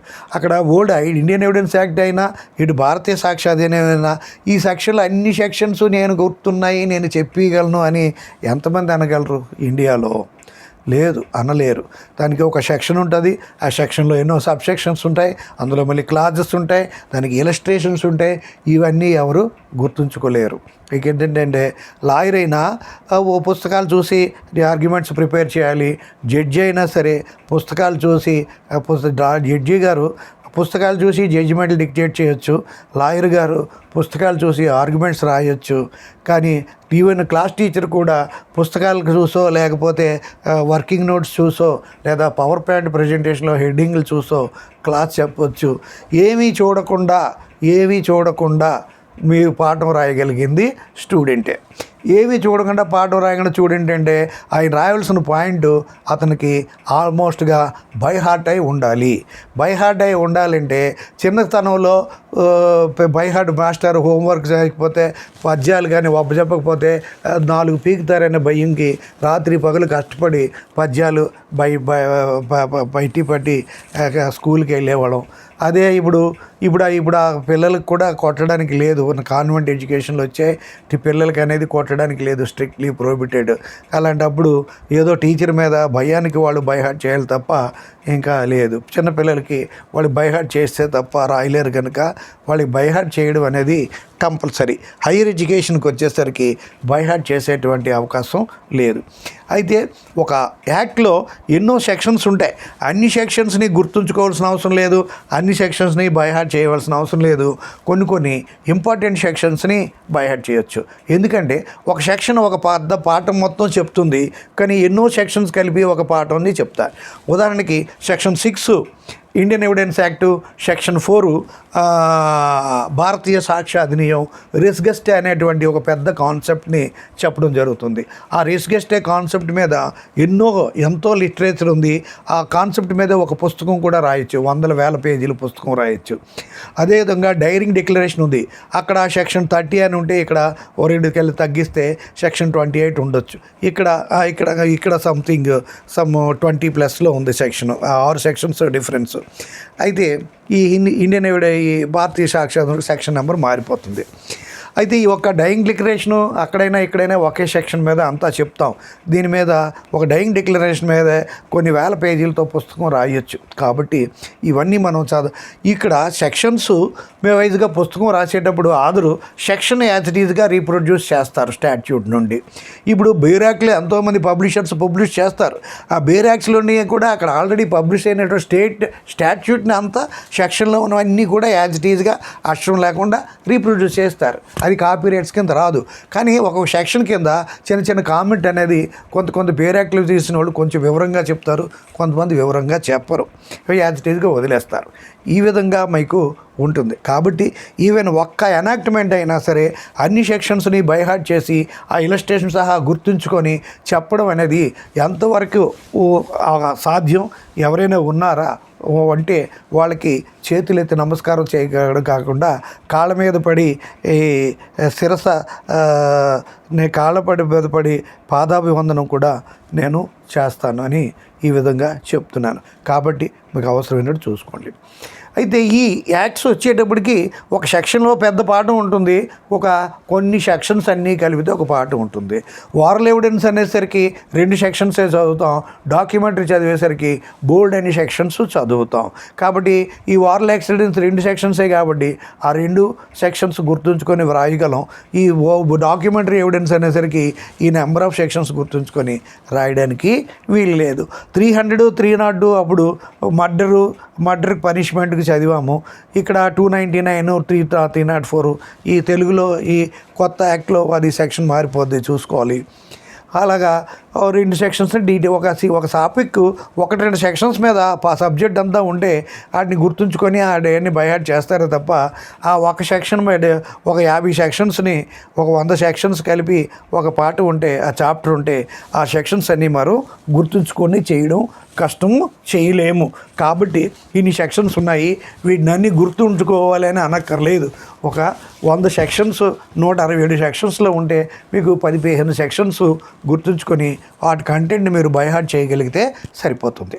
మీరు ఐఏఎస్కి పర్టికులర్ సబ్జెక్ట్ ప్రిపేర్ అవ్వాలంటే ఆ సెక్షన్లో అన్ని సెక్షన్లో ఏ టాపిక్ ఏడు చెప్తుందని హెడ్డింగ్లు చెప్పగలగవచ్చు, కానీ ఒక టాపిక్ మీద డీటెయిల్డ్గా మీరు చెప్పలేకపోవచ్చు. అదే ఆ సబ్జెక్ట్ ప్రొఫెసర్ అనుకోండి, ఒక్కొక్క సెక్షన్స్ లిమిటెడ్ సెక్షన్ తెలుసుకున్న ఆ సెక్షన్ మీద పెద్ద పెద్ద లెక్చర్ గంటల కొలది ఇవ్వగలడు, అంతేగాని అందులో ఉన్న సెక్షన్స్ అన్నిటిని గుర్తుంచుకొని చెప్పలేకపోవచ్చు. అందువల్ల ఇతను గొప్ప అతను తక్కువ కాదు, అతను గొప్ప ఇతను తక్కువ కాదు అని మీరు తెలుసుకోండి. అయితే ఈ విధంగా ఈ బుక్స్కి తీసుకునేటప్పుడు కొంతమంది పెద్ద పెద్ద గ్రేట్ ఆథర్స్ బుక్సే ఉంటాయి, వాటిని రివైజ్ చేసేటప్పుడు టైం టు టైం రివైజ్ చేస్తున్నారా లేదా అనేది చూసుకోవాలి. రివైజ్ చేసేటప్పటికి ఆ రివైజరు ఒక్కొక్కసారి అంతకన్నా మనకి వాల్యూ పెంచిన రివైజరు ఉంటారు, ఆ యొక్క వాల్యూని తగ్గించినటువంటి రివైజరు కూడా ఉంటారు. ఆ రివైజర్కు కొంతమంది పుస్తకాలు రాసినప్పుడు సిన్సియర్గా హార్డ్ వర్కింగ్గా ఆ చదివేది క్రీమ్ అంతా కష్టపడి స్టూడెంట్స్కి అర్థమయ్యేటట్టుగా చేతితో రాసేవాళ్ళు ఉంటారు. కొంతమంది ఆ స్టాట్యూట్స్ పుస్తకాలు దించేసిన వాళ్ళు ఉంటారు. ఆ విధంగా రీప్రొడక్షన్ చేస్తే కొద్ది రోజులు నెలల్లోనే 1-2 నెలల్లో పుస్తకం తయారు చేయొచ్చు. కానీ ఆ పుస్తకాలన్నీ చదివి అర్థం చేసుకొని వాటి యొక్క క్రీమ్ రాయాలి అంటే చాలా కష్టపడి ఉంటుంది. భగవంతుడి సాక్షిగా నేను రాయే పుస్తకం రాసిన అన్ని పుస్తకాలు చూసి ఏ పుస్తకంలో ఏ సైడ్ హెడ్డింగ్ ఉందో చూసి బాగా అర్థం చేసుకొని నా స్వహస్తాలతో నా అక్షరాలతో నేను పుస్తకం రాస్తున్నానని దైవసాక్షిగా ప్రమాణం చేస్తున్నాను. నేను చాలా వరకు రీప్రొడ్యూస్ చేయను. ఏదైనా చేసేటప్పుడు కొన్ని సెక్షన్స్ ఎనాక్ట్మెంట్ ఇంపార్టెంట్ అయినవి అవి ఆ సెక్షన్ పలానా చెప్తుందని రీప్రొడ్యూస్ చేయాలి. ఎక్కడ ఏదైనా ఈవెన్ ఫుట్ నోట్స్లో కేసులు కూడా విద్యార్థులకి క్లియర్ అవ్వాలని అందులో ఫుట్ నోట్స్లో ఆ కేసు ఒక 20 లైన్లు ఉంటే దాన్ని 5-6 లైన్లకి క్రీమ్ చేసి రాశాను. అందువల్ల నా పుస్తకాలు చిన్న సైజులో ఉంటాయి. యాక్చువల్గా ఈ స్టూడెంట్స్కి మెజారిటీ స్టూడెంట్స్ కెపాసిటీ అంటే బయటికి ఎంతో చెప్తారు, ఎంతోమంది నేను 100 పేజీల పుస్తకాలు చదివాను, 1000 పుస్తకాలు చదివాను అంటారు. కానీ మీరు 100 పేజీల పుస్తకాలు చదివినా 1000 పేజీల పుస్తకాలు చదివినా మీ అంతటి మీరు ఒక 50-100 పేజీలు వర్కింగ్ నోట్స్ రాసి చక్కగా సైడ్ హెడ్డింగ్స్ రాసుకొని వాటి యొక్క కంటెంట్స్ రాసుకొని ఆ పుస్తకాలన్నీ చదివి వాటిని మీరు రాయగలిగితే మీకు మంచి నాలెడ్జ్ మంచి మార్కులు వస్తాయి. అలాగని చెప్పి ఒక సెక్షన్లో ఆ కంటెంట్స్ తప్ప ఒక 50 కేసులు 50 కేసులు ఉంటాయి ఫుట్ నోట్స్, అవన్నీ చదివితే మీకు పరీక్షలకి ఉపయోగం కాదు. ఒక పర్టికులర్ సెక్షన్ మీద పెద్ద పెద్ద పుస్తకాల్లో 20-30 కేసులు ఉంటాయంటే ఆ కేసులు ఒక పర్టికులర్ సెక్షన్ మీద రకరకాల సందర్భాల్లో కోర్టులో జడ్జిమెంట్స్ వస్తాయి. ఆ జడ్జిమెంటు డిఫరెంట్ మలుపులు తిరుగుతుంది. ఒక్కొక్క మలుపుకి సంబంధించిన ఒక్కొక్క కేసు అక్కడ పెడతారు. అవి అన్నీ చదివితే మీకు ఒక రోల్ రీడింగ్ ఇస్తే వాటి మీద మీకు నాలెడ్జ్ పెరుగుతుంది. అదే లాయర్ అనుకోండి, తను హ్యాండిల్ చేసే కేసు ఇందులో దేనికైనా ఆల్రెడీ రెడీ సైటేషన్ వచ్చేస్తే డైరెక్ట్గా ఏఆర్లు జర్నల్స్ తీసి క్రిమినల్ లా జర్నల్స్ తీసి అతను కేసు రెఫర్ చేసుకొని అడ్వకేట్గా కేసుకు ప్రిపేర్ అవుతారు. లేదంటే ఇక్కడ ఈ పెద్ద ఆథర్స్ రాసినటువంటి ఈ నెంబర్ ఆఫ్ కేసెస్లో ఒక పాయింట్ డిఫరెంట్ కేసెస్ ఇలాగ అవుట్లుక్ ఇస్తే అందులో ఏ కేసు అయినా మనకి ఉపయోగపడుతుందంటే ఆ ఫ్యాక్ట్స్ ముందు ఈజీగా అప్పటికప్పుడు చదువుతారు. ఆ చదివిన తర్వాత ఫుట్ నోట్స్లో ఏది ఉందో చూస్తారు. ఆ ఫుట్ నోట్స్ ప్రకారం ఈ ఆల్ ఇండియా రిపోర్ట్స్ ఇంకేమైనా క్రిమినల్ లా జర్నల్స్ ఇవేమైనా ఉంటాయి అవి తీసి అవి చూస్తారు. అవి చూసినా ఆ జడ్జిమెంట్ తీసేసరికి అది కూడా 100 పేజీల్లో ఉంటుంది. ఆ 100 పేజీల కేసు అంటే ఒకసారి చదువుతారు. అందులో ఇంపార్టెంట్ పాయింట్స్ ఉంటే అవి నోట్ చేసుకుంటారు. అతను కొంత సీనియర్ అడ్వకేట్ అయితే ఈ కేసు ఎక్కడుంది ఎలా ఉంది అని తీసి ఆ బుక్కుల్లో తీసి ఫ్లాగ్ పెట్టేసి అందులో ఇంపార్టెంట్ పాయింట్స్ని ఎల్లో మార్కర్తో చేసి ఇస్తే సీనియర్ అడ్వకేట్ గారు అది చూసి ఫైల్ అయ్యి కోర్టులో ప్రజెంట్ అవ్వడం జరుగుతుంది. కాబట్టి ఎక్కువ పేజీల పుస్తకాలు ఒక ఉపయోగం వేరు, వాటి యొక్క యూటిలిటీ వేరు, తక్కువ పేజీలు వేరు. స్టూడెంట్గా మీరు పరీక్ష రాయవలసి వచ్చినప్పుడు ఒక కాన్సెప్ట్ రాసినప్పుడు దానికి ఇన్ని రకాల క్వశ్చన్స్ అక్కర్లేదు. ఒక కంటిన్యూగా మీకు చెప్పాను, ఒక 5-6 ఎస్సేలు ఫస్ట్ ఫేజ్లో 5-6 ఎస్సేలు ప్రిపేర్ చేసుకోండి 5 చాప్టర్ల మీద. తర్వాత ఇంకొక 2 చేయండి, ఇంకా చదవగలిగితే ఇంకో 2 చేయండి. అలాగ 10-12 ఎస్సేస్ మీరు తయారు చేసుకోగలిగితే ఆ చాప్టర్లో ఏ క్వశ్చన్ ఇచ్చినా ఆ టాపిక్ కొంచెం అటు ఇటు మార్చి రాసేయచ్చు. అంతేగాని 50-100 క్వశ్చన్స్ 200 క్వశ్చన్స్ అదే క్వశ్చన్ ఇందులో మ్యాటర్ అందులో మ్యాటర్ ఇందులో రిపీట్ అయ్యి పుస్తకం సైజు పెరుగుతుంది కానీ ఉపయోగం లేదు. ఈ విధంగా మీకు బిఎల్ వాళ్ళు కాబట్టి మీకు అంతా తెలుసు. నేనేది అది మంచిది ఇది మంచిదని చెప్పే అర్హత నాకు లేదు. కాబట్టి వీటిలో ఉన్నటువంటి మీకు ఉపయోగం చెప్తున్నాను. మీకు అదే కానీ పెద్ద పుస్తకం అని చెప్పి ఒక్కొక్క కేస్ వైజ్గా చెప్పినప్పుడు ఒక్కొక్క కేసుకి ఎన్నో నెంబర్ ఆఫ్ కేసెస్ వచ్చాయంటే అవన్నీ నాలెడ్జ్ పాయింట్ ఆఫ్ వ్యూలో లాయర్లుగా జడ్జెస్గా మీకు ఉపయోగపడతాయి. కానీ ఎగ్జామినేషన్స్కి మాత్రం ఒక సెక్షన్ చెప్పేటప్పుడు ఒక 10 15 20 కేసులు రాయవలసిన అవసరం లేదు. ఆ కాన్సెప్ట్ గురించి మీనింగు 4 లైన్లో 10 లైన్లో రాస్తారు. తర్వాత ఇది వర్డ్ ఈజ్ డెరైవ్డ్ ఫ్రమ్ అని ఆ మీనింగు, దాని మీనింగ్ ఏంటో అనేది ఒకటి. తర్వాత డెఫినిషన్స్ 1 or 2 బెస్ట్ డెఫినేషన్స్ రాస్తే చాలు. మా అయితే 3 డెఫినేషన్స్, కానీ 25-30 డెఫినేషన్స్ కూడా ఉంటాయి. ఆ పుస్తకాలు యాడ్ చేయాలంటే ఆ నెంబర్ ఆఫ్ డెఫినేషన్స్ వేరే పుస్తకాల నుండి వేరే నెట్ నుండి కూడా యాడ్ చేసి ఇవ్వచ్చు. ఇవి నా పుస్తకాలు పెద్ద చేయాలంటే మీకు చెప్పాను ఆల్రెడీ, ఈ బేర్ యాక్ట్ అంతా యాజ్గా దించేస్తే ఒక 100, 150, 200 పేజీలు పెరిగిపోద్ది వాల్యూమ్. ఈ కేసులు ఫుడ్ నోట్స్లన్నీ కూడా దించేస్తే ఇంకో 200-300 పేజీలు పెరిగి నా పుస్తకాలన్నీ కూడా 1000 పేజీల వరకు వెళ్ళిపోతాయి. కానీ నేను అలాగా చేయను. స్టూడెంట్కి ఎంతవరకు అవసరం ఉందో ఏంటని తెలుసుకొని రాశాను. దానివల్ల నేను అనేక రకమైనటువంటి ఇన్సల్ట్స్ కూడా గురయ్యాను. ఆ రేఖ సూర్యారావా చిన్న నోట్స్ అది తీస్తే పాడైపోతారు అనేవాడు ఒకడు. ఆ పుస్తకాలు చదివితే రేఖ సూర్యారావు పుస్తకాలు చదివితే మంచిది కాదు, స్టాండర్డ్ లెసన్ అనేవాళ్ళు కూడా అనేవారు. అనేక మంది అనేక రకాలుగా అన్నారు. అయితే నా విద్యార్థి మిత్రులు నా యొక్క సర్వీస్ని గ్రహించి నా యొక్క సర్వీస్ని ఆదరించి నన్ను ఈ స్థితికి తీసుకొచ్చిన విద్యార్థి మిత్రులకు నమస్కారం. అదేవిధంగా ఎంతోమంది టీచర్స్ సబ్జెక్ట్ కొత్తగా వస్తే నాటి సబ్జెక్ట్నే ముఖ్యంగా తీసుకొని, ముఖ్యంగా రేఖ సూర్యారావు గారి పుస్తకం చదివి ఇంకే పుస్తకైనా చదవండి అని ఒకప్పుడు కేఎస్ఎన్ మూర్తి గారు అనే మహానుభావుడు వైజాగ్ న్యాయ విద్యా పరిషత్తులో ఆంధ్ర యూనివర్సిటీలో రీడర్గా చేసి, అనంతపూర్లో ప్రొఫెసర్గా చేసి, అక్కడ రిటైర్ అయిన తర్వాత మళ్ళీ వైజాగ్ న్యాయ విద్యా పరిషత్తులో చేసి అక్కడ కూడా రిటైర్ అయ్యారు. సార్ ఈజ్ నో మోర్, ఎందుకంటే ఓల్డ్ ఏజ్ ఎంతవరకు ఉండరు కదా. ఇప్పుడు అతను ఉంటే అతను 100 సంవత్సరాల పైన ఉంటుంది. ఆయన ముందు టీచర్గా జాయిన్ అయ్యి సబ్జెక్ట్స్ ఇస్తే అతను ఏం చెప్పేవారంటే, నువ్వు రేఖ సూర్యారావు పుస్తకం ముందు చదివి ఆ తర్వాత నీకు నచ్చిన పుస్తకం నువ్వు చదువు, నీకు టీచింగ్ ఈజీగా అవుతుందని.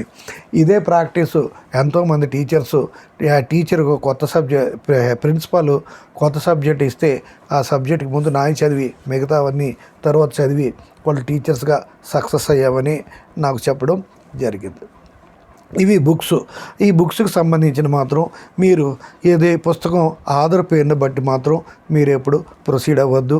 మీరు వెళ్ళి ఏ ఆధార్ పుస్తకం చూసి ఓపెన్ చేసి అది నచ్చితే మీకు అది అర్థమైనట్టుగా ఉందా లేకపోతే స్టాట్యూట్ యాక్ట్స్ మొత్తం యాజ్గా రీప్రొడ్యూస్ చేస్తారా, కష్టపడి ఆధార్ ఏమైనా రాశాడా లేదా, అది మాత్రం రాసింది మీకు అర్థం అవుతుందా లేదా, ఇవన్నీ చూసుకొని వాటిని చేయొచ్చు. అలాగే చేయండి.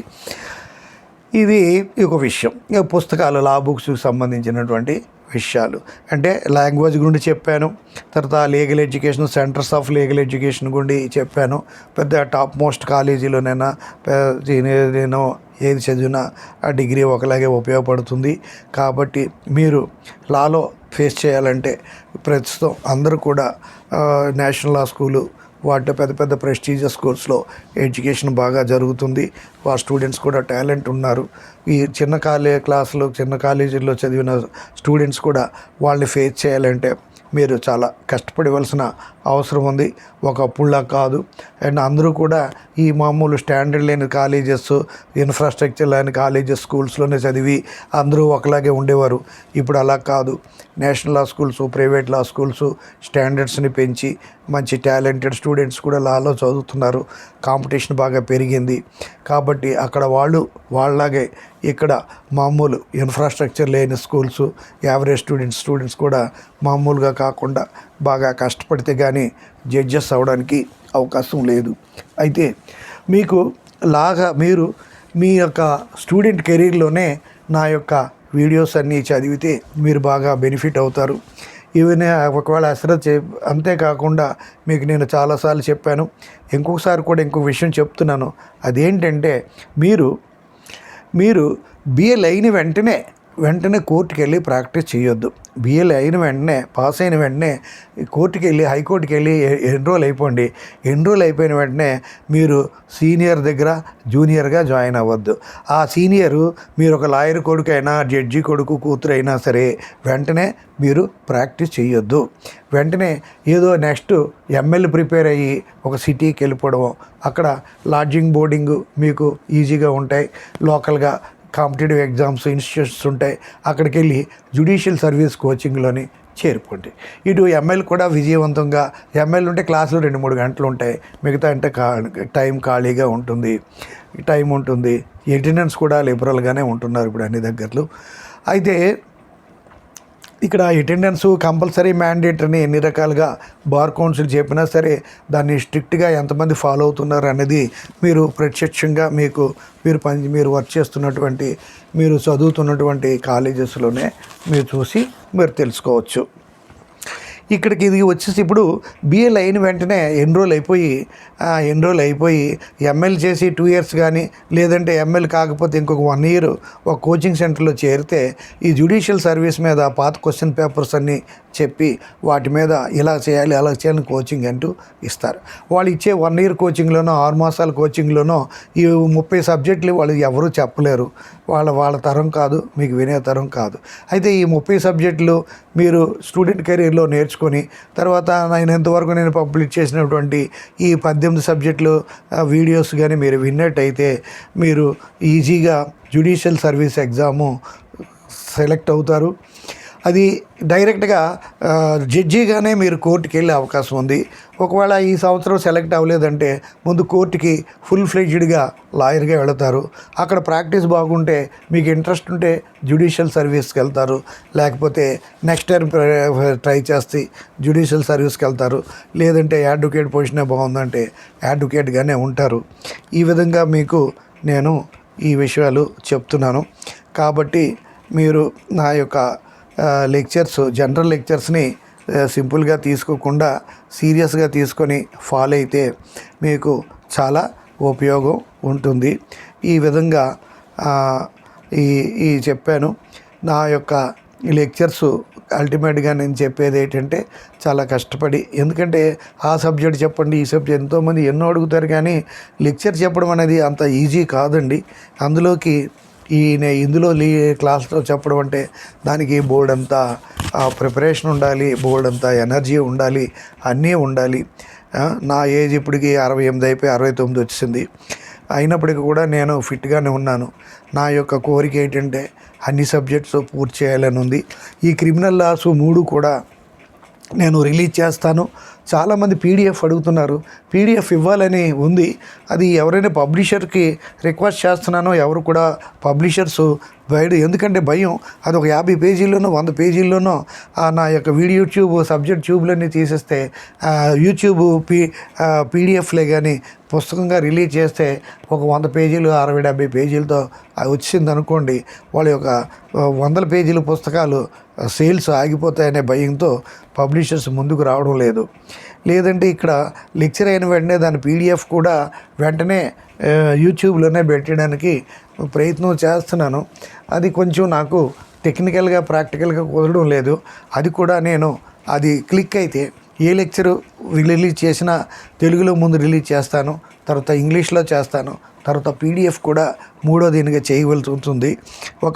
ఎప్పుడు నా లాంగ్వేజ్కి ఎప్పుడు కూడా మీరు విస్మరించవద్దు. ప్రతి లాంగ్వేజ్ కూడా ఒక ఎసెట్టే. కాబట్టి ఉదాహరణకి నేను చెప్తున్నాను, నాకు ఇప్పుడు తెలుగులో చెప్పడం వల్ల తెలుగు చాలా వరకు రెస్పాన్స్ బాగుంది. ఇంగ్లీష్కి ఇప్పుడు 18,300 వరకు సబ్స్క్రైబర్స్ వచ్చారు. 18,200 plus in a day or 2 18,300 అవుతుంది. ఇంకా ముందు పెరుగుతుంటాయి. అదే కానీ నాకు హిందీ కానీ వచ్చి ఉంటే హిందీలో కానీ మాట్లాడి ఈ లెక్చర్స్ ఇంగ్లీషు తెలుగుతో పాటు హిందీలో కూడా చెప్పుకుంటే ఈ 18,000 వ్యూస్ అనేవి, ఈ సబ్స్క్రైబర్స్ అనేవి సుమారు 1 lakh కంటే ఎక్కువ సబ్స్క్రైబర్స్ ఉండేవారు. అది ఇన్కమ్ కూడా వచ్చేది, ఏదో చారిటీకి ఉపయోగపడేది. చూసారా, ఒక్క హిందీ ఫ్లూయెంట్గా మాట్లాడకపోయి, హిందీ మేనేజ్ చేయగలను, ఏం చెప్పాలన్నా హిందీలో చెప్పేయగలను జనరల్ ఇష్యూ. కానీ సబ్జెక్ట్ని హిందీలోని చెప్పడం అంటే మంచి నాలెడ్జ్ ఉంటేనే, మంచి ఫ్లూయెన్సీ ఉంటేనే హిందీలో చెప్పగలం. కాబట్టి ఒక సబ్జెక్ట్ రాకపోవడం వల్ల నేను ఎంత నష్టపోయాను అనేది మీరు ఆలోచించండి. మీరు మున్ముందు ఏ పొజిషన్లోకి వెళ్తారో, ఎలాగెళ్తారో మీరు చెప్పలేరు. కానీ కోర్టులో నా క్లాస్ 4 ఎంప్లాయీలు చేసి, లాలో PhDలు చేసి, పెద్ద పెద్ద ప్రొఫెసర్సు, పెద్ద పెద్ద ప్రిన్సిపాల్ చేసిన వాళ్ళు ఉన్నారు. నాకెందుకు, నేను లా చేశాను, నాకెందుకు చదువు, నేను ఇక్కడ క్లాస్ 4గానే ఉన్నాను, నాకు ఒక లా తెలుగు అని అనుకోక్కర్లేదు. ఎప్పుడు ఎవరు ఏ పొజిషన్లో చేరుతారో, ఎప్పుడు ఎవరు ఎక్కడ సెటిల్ అవుతారో మనం చెప్పలేము. మన కెరీర్ని బట్టి కాకపోయినా మన పిల్లలకి సంబంధించి పిల్లలతో ఉండవలసి వచ్చినప్పుడు కూడా వేరే రాష్ట్రంలో ఉండొచ్చు, వేరే దేశంలో ఉండొచ్చు. అలాంటప్పుడు ఇతర భాషలు, ఇంగ్లీషు, హిందీ లాంటి భాషలు చాలా ఉపయోగపడతాయి. కాబట్టి నేను అందరికీ మనవి చేసేది ఏంటంటే, ప్రతి ఒక్కరూ ఈ మదర్ టంగ్ ఏదైనా సరే హిందీ, ఇంగ్లీషు కంపల్సరిగా ఫ్లూయెంట్గా మాట్లాడగలిగే స్టేజ్కి వెళ్ళండి. అయితే ఇక ముందు కూడా ఈ యొక్క లెక్చర్స్ అన్నీ మ్యాక్సిమమ్ రిలీజ్ చేయడానికి చూస్తున్నాను. కానీ ఇవి చాలా లేట్ అవుతుంది ఒక్కొక్క లెక్చర్ ఇవ్వడానికి. కాబట్టి ముందు మిగిలిన సబ్జెక్ట్స్ అన్నీ కూడా సమ్మరీస్ లెక్చర్స్ ఇచ్చేసి 2 గంటల్లో ఒక టాపిక్ వైజ్గా నిదానంగా చేయగలను. అలాగైతేనే ఇప్పుడు సివిల్ జడ్జెస్కి, డిస్ట్రిక్ట్ జడ్జెస్కి డిజైన్ చేసినటువంటి సబ్జెక్ట్స్ని పూర్తి చేయగలగడం అవుతుంది. ముందు సమ్మరీస్ని, ఈ ఎవిడెన్స్లో కొన్ని టాపిక్స్ ఉన్నాయి, ఆ టాపిక్స్ కంప్లీట్ చేసిన వెంటనే నేను సమ్మరీ లెక్చర్సు, తర్వాత IPC, CRPC ఇంగ్లీష్లో కూడా ఇవి లేటెస్ట్ న్యూ లాస్ ప్రకారం చెప్పేస్తాను. ఆల్ట్లో సబ్జెక్ట్ నాకు బాగా టచ్లో ఉంది, కొంచెం మారితే సెక్షన్ నెంబర్సే మారుతాయి, ఇందులో క్లబ్ చేయడం జరుగుతుంది. వాటికి IPC, CRPCకి సంబంధించి నెంబర్ ఆఫ్ క్లాసెస్ చెప్పాను. వాటికి కూడా ఇవి దాన్నే మళ్ళీ మనకు ఈ కొత్త లాసు, క్రిమినల్ లాసు ప్రేట్లో చెప్పొచ్చు. కాబట్టి ఆల్రెడీ ఉన్న IPC, CRPC మారిన సబ్జెక్టులు కూడా ఆ సబ్జెక్ట్స్, ఆ లెక్చర్స్ మీరు వినొచ్చు. అందులో కంటెంట్ అంతా ఇందులో సేమ్ రిపీట్ అవుతుంది. కొన్ని చేంజెస్ సెక్షన్ నెంబర్సే ఉంటాయి. అంతకు మించి పాత ఏ యాక్ట్ ఎప్పుడు పాతది కోడి డిలీట్ చేసేసి, అబాలిష్ చేసి, రిపీల్ చేసేసి కొత్త యాక్ట్ వచ్చినప్పుడు కూడా పాతవే అన్నీ కంటిన్యూ అవుతాయి. Thank you very much for your patient hearing. Thanks a lot.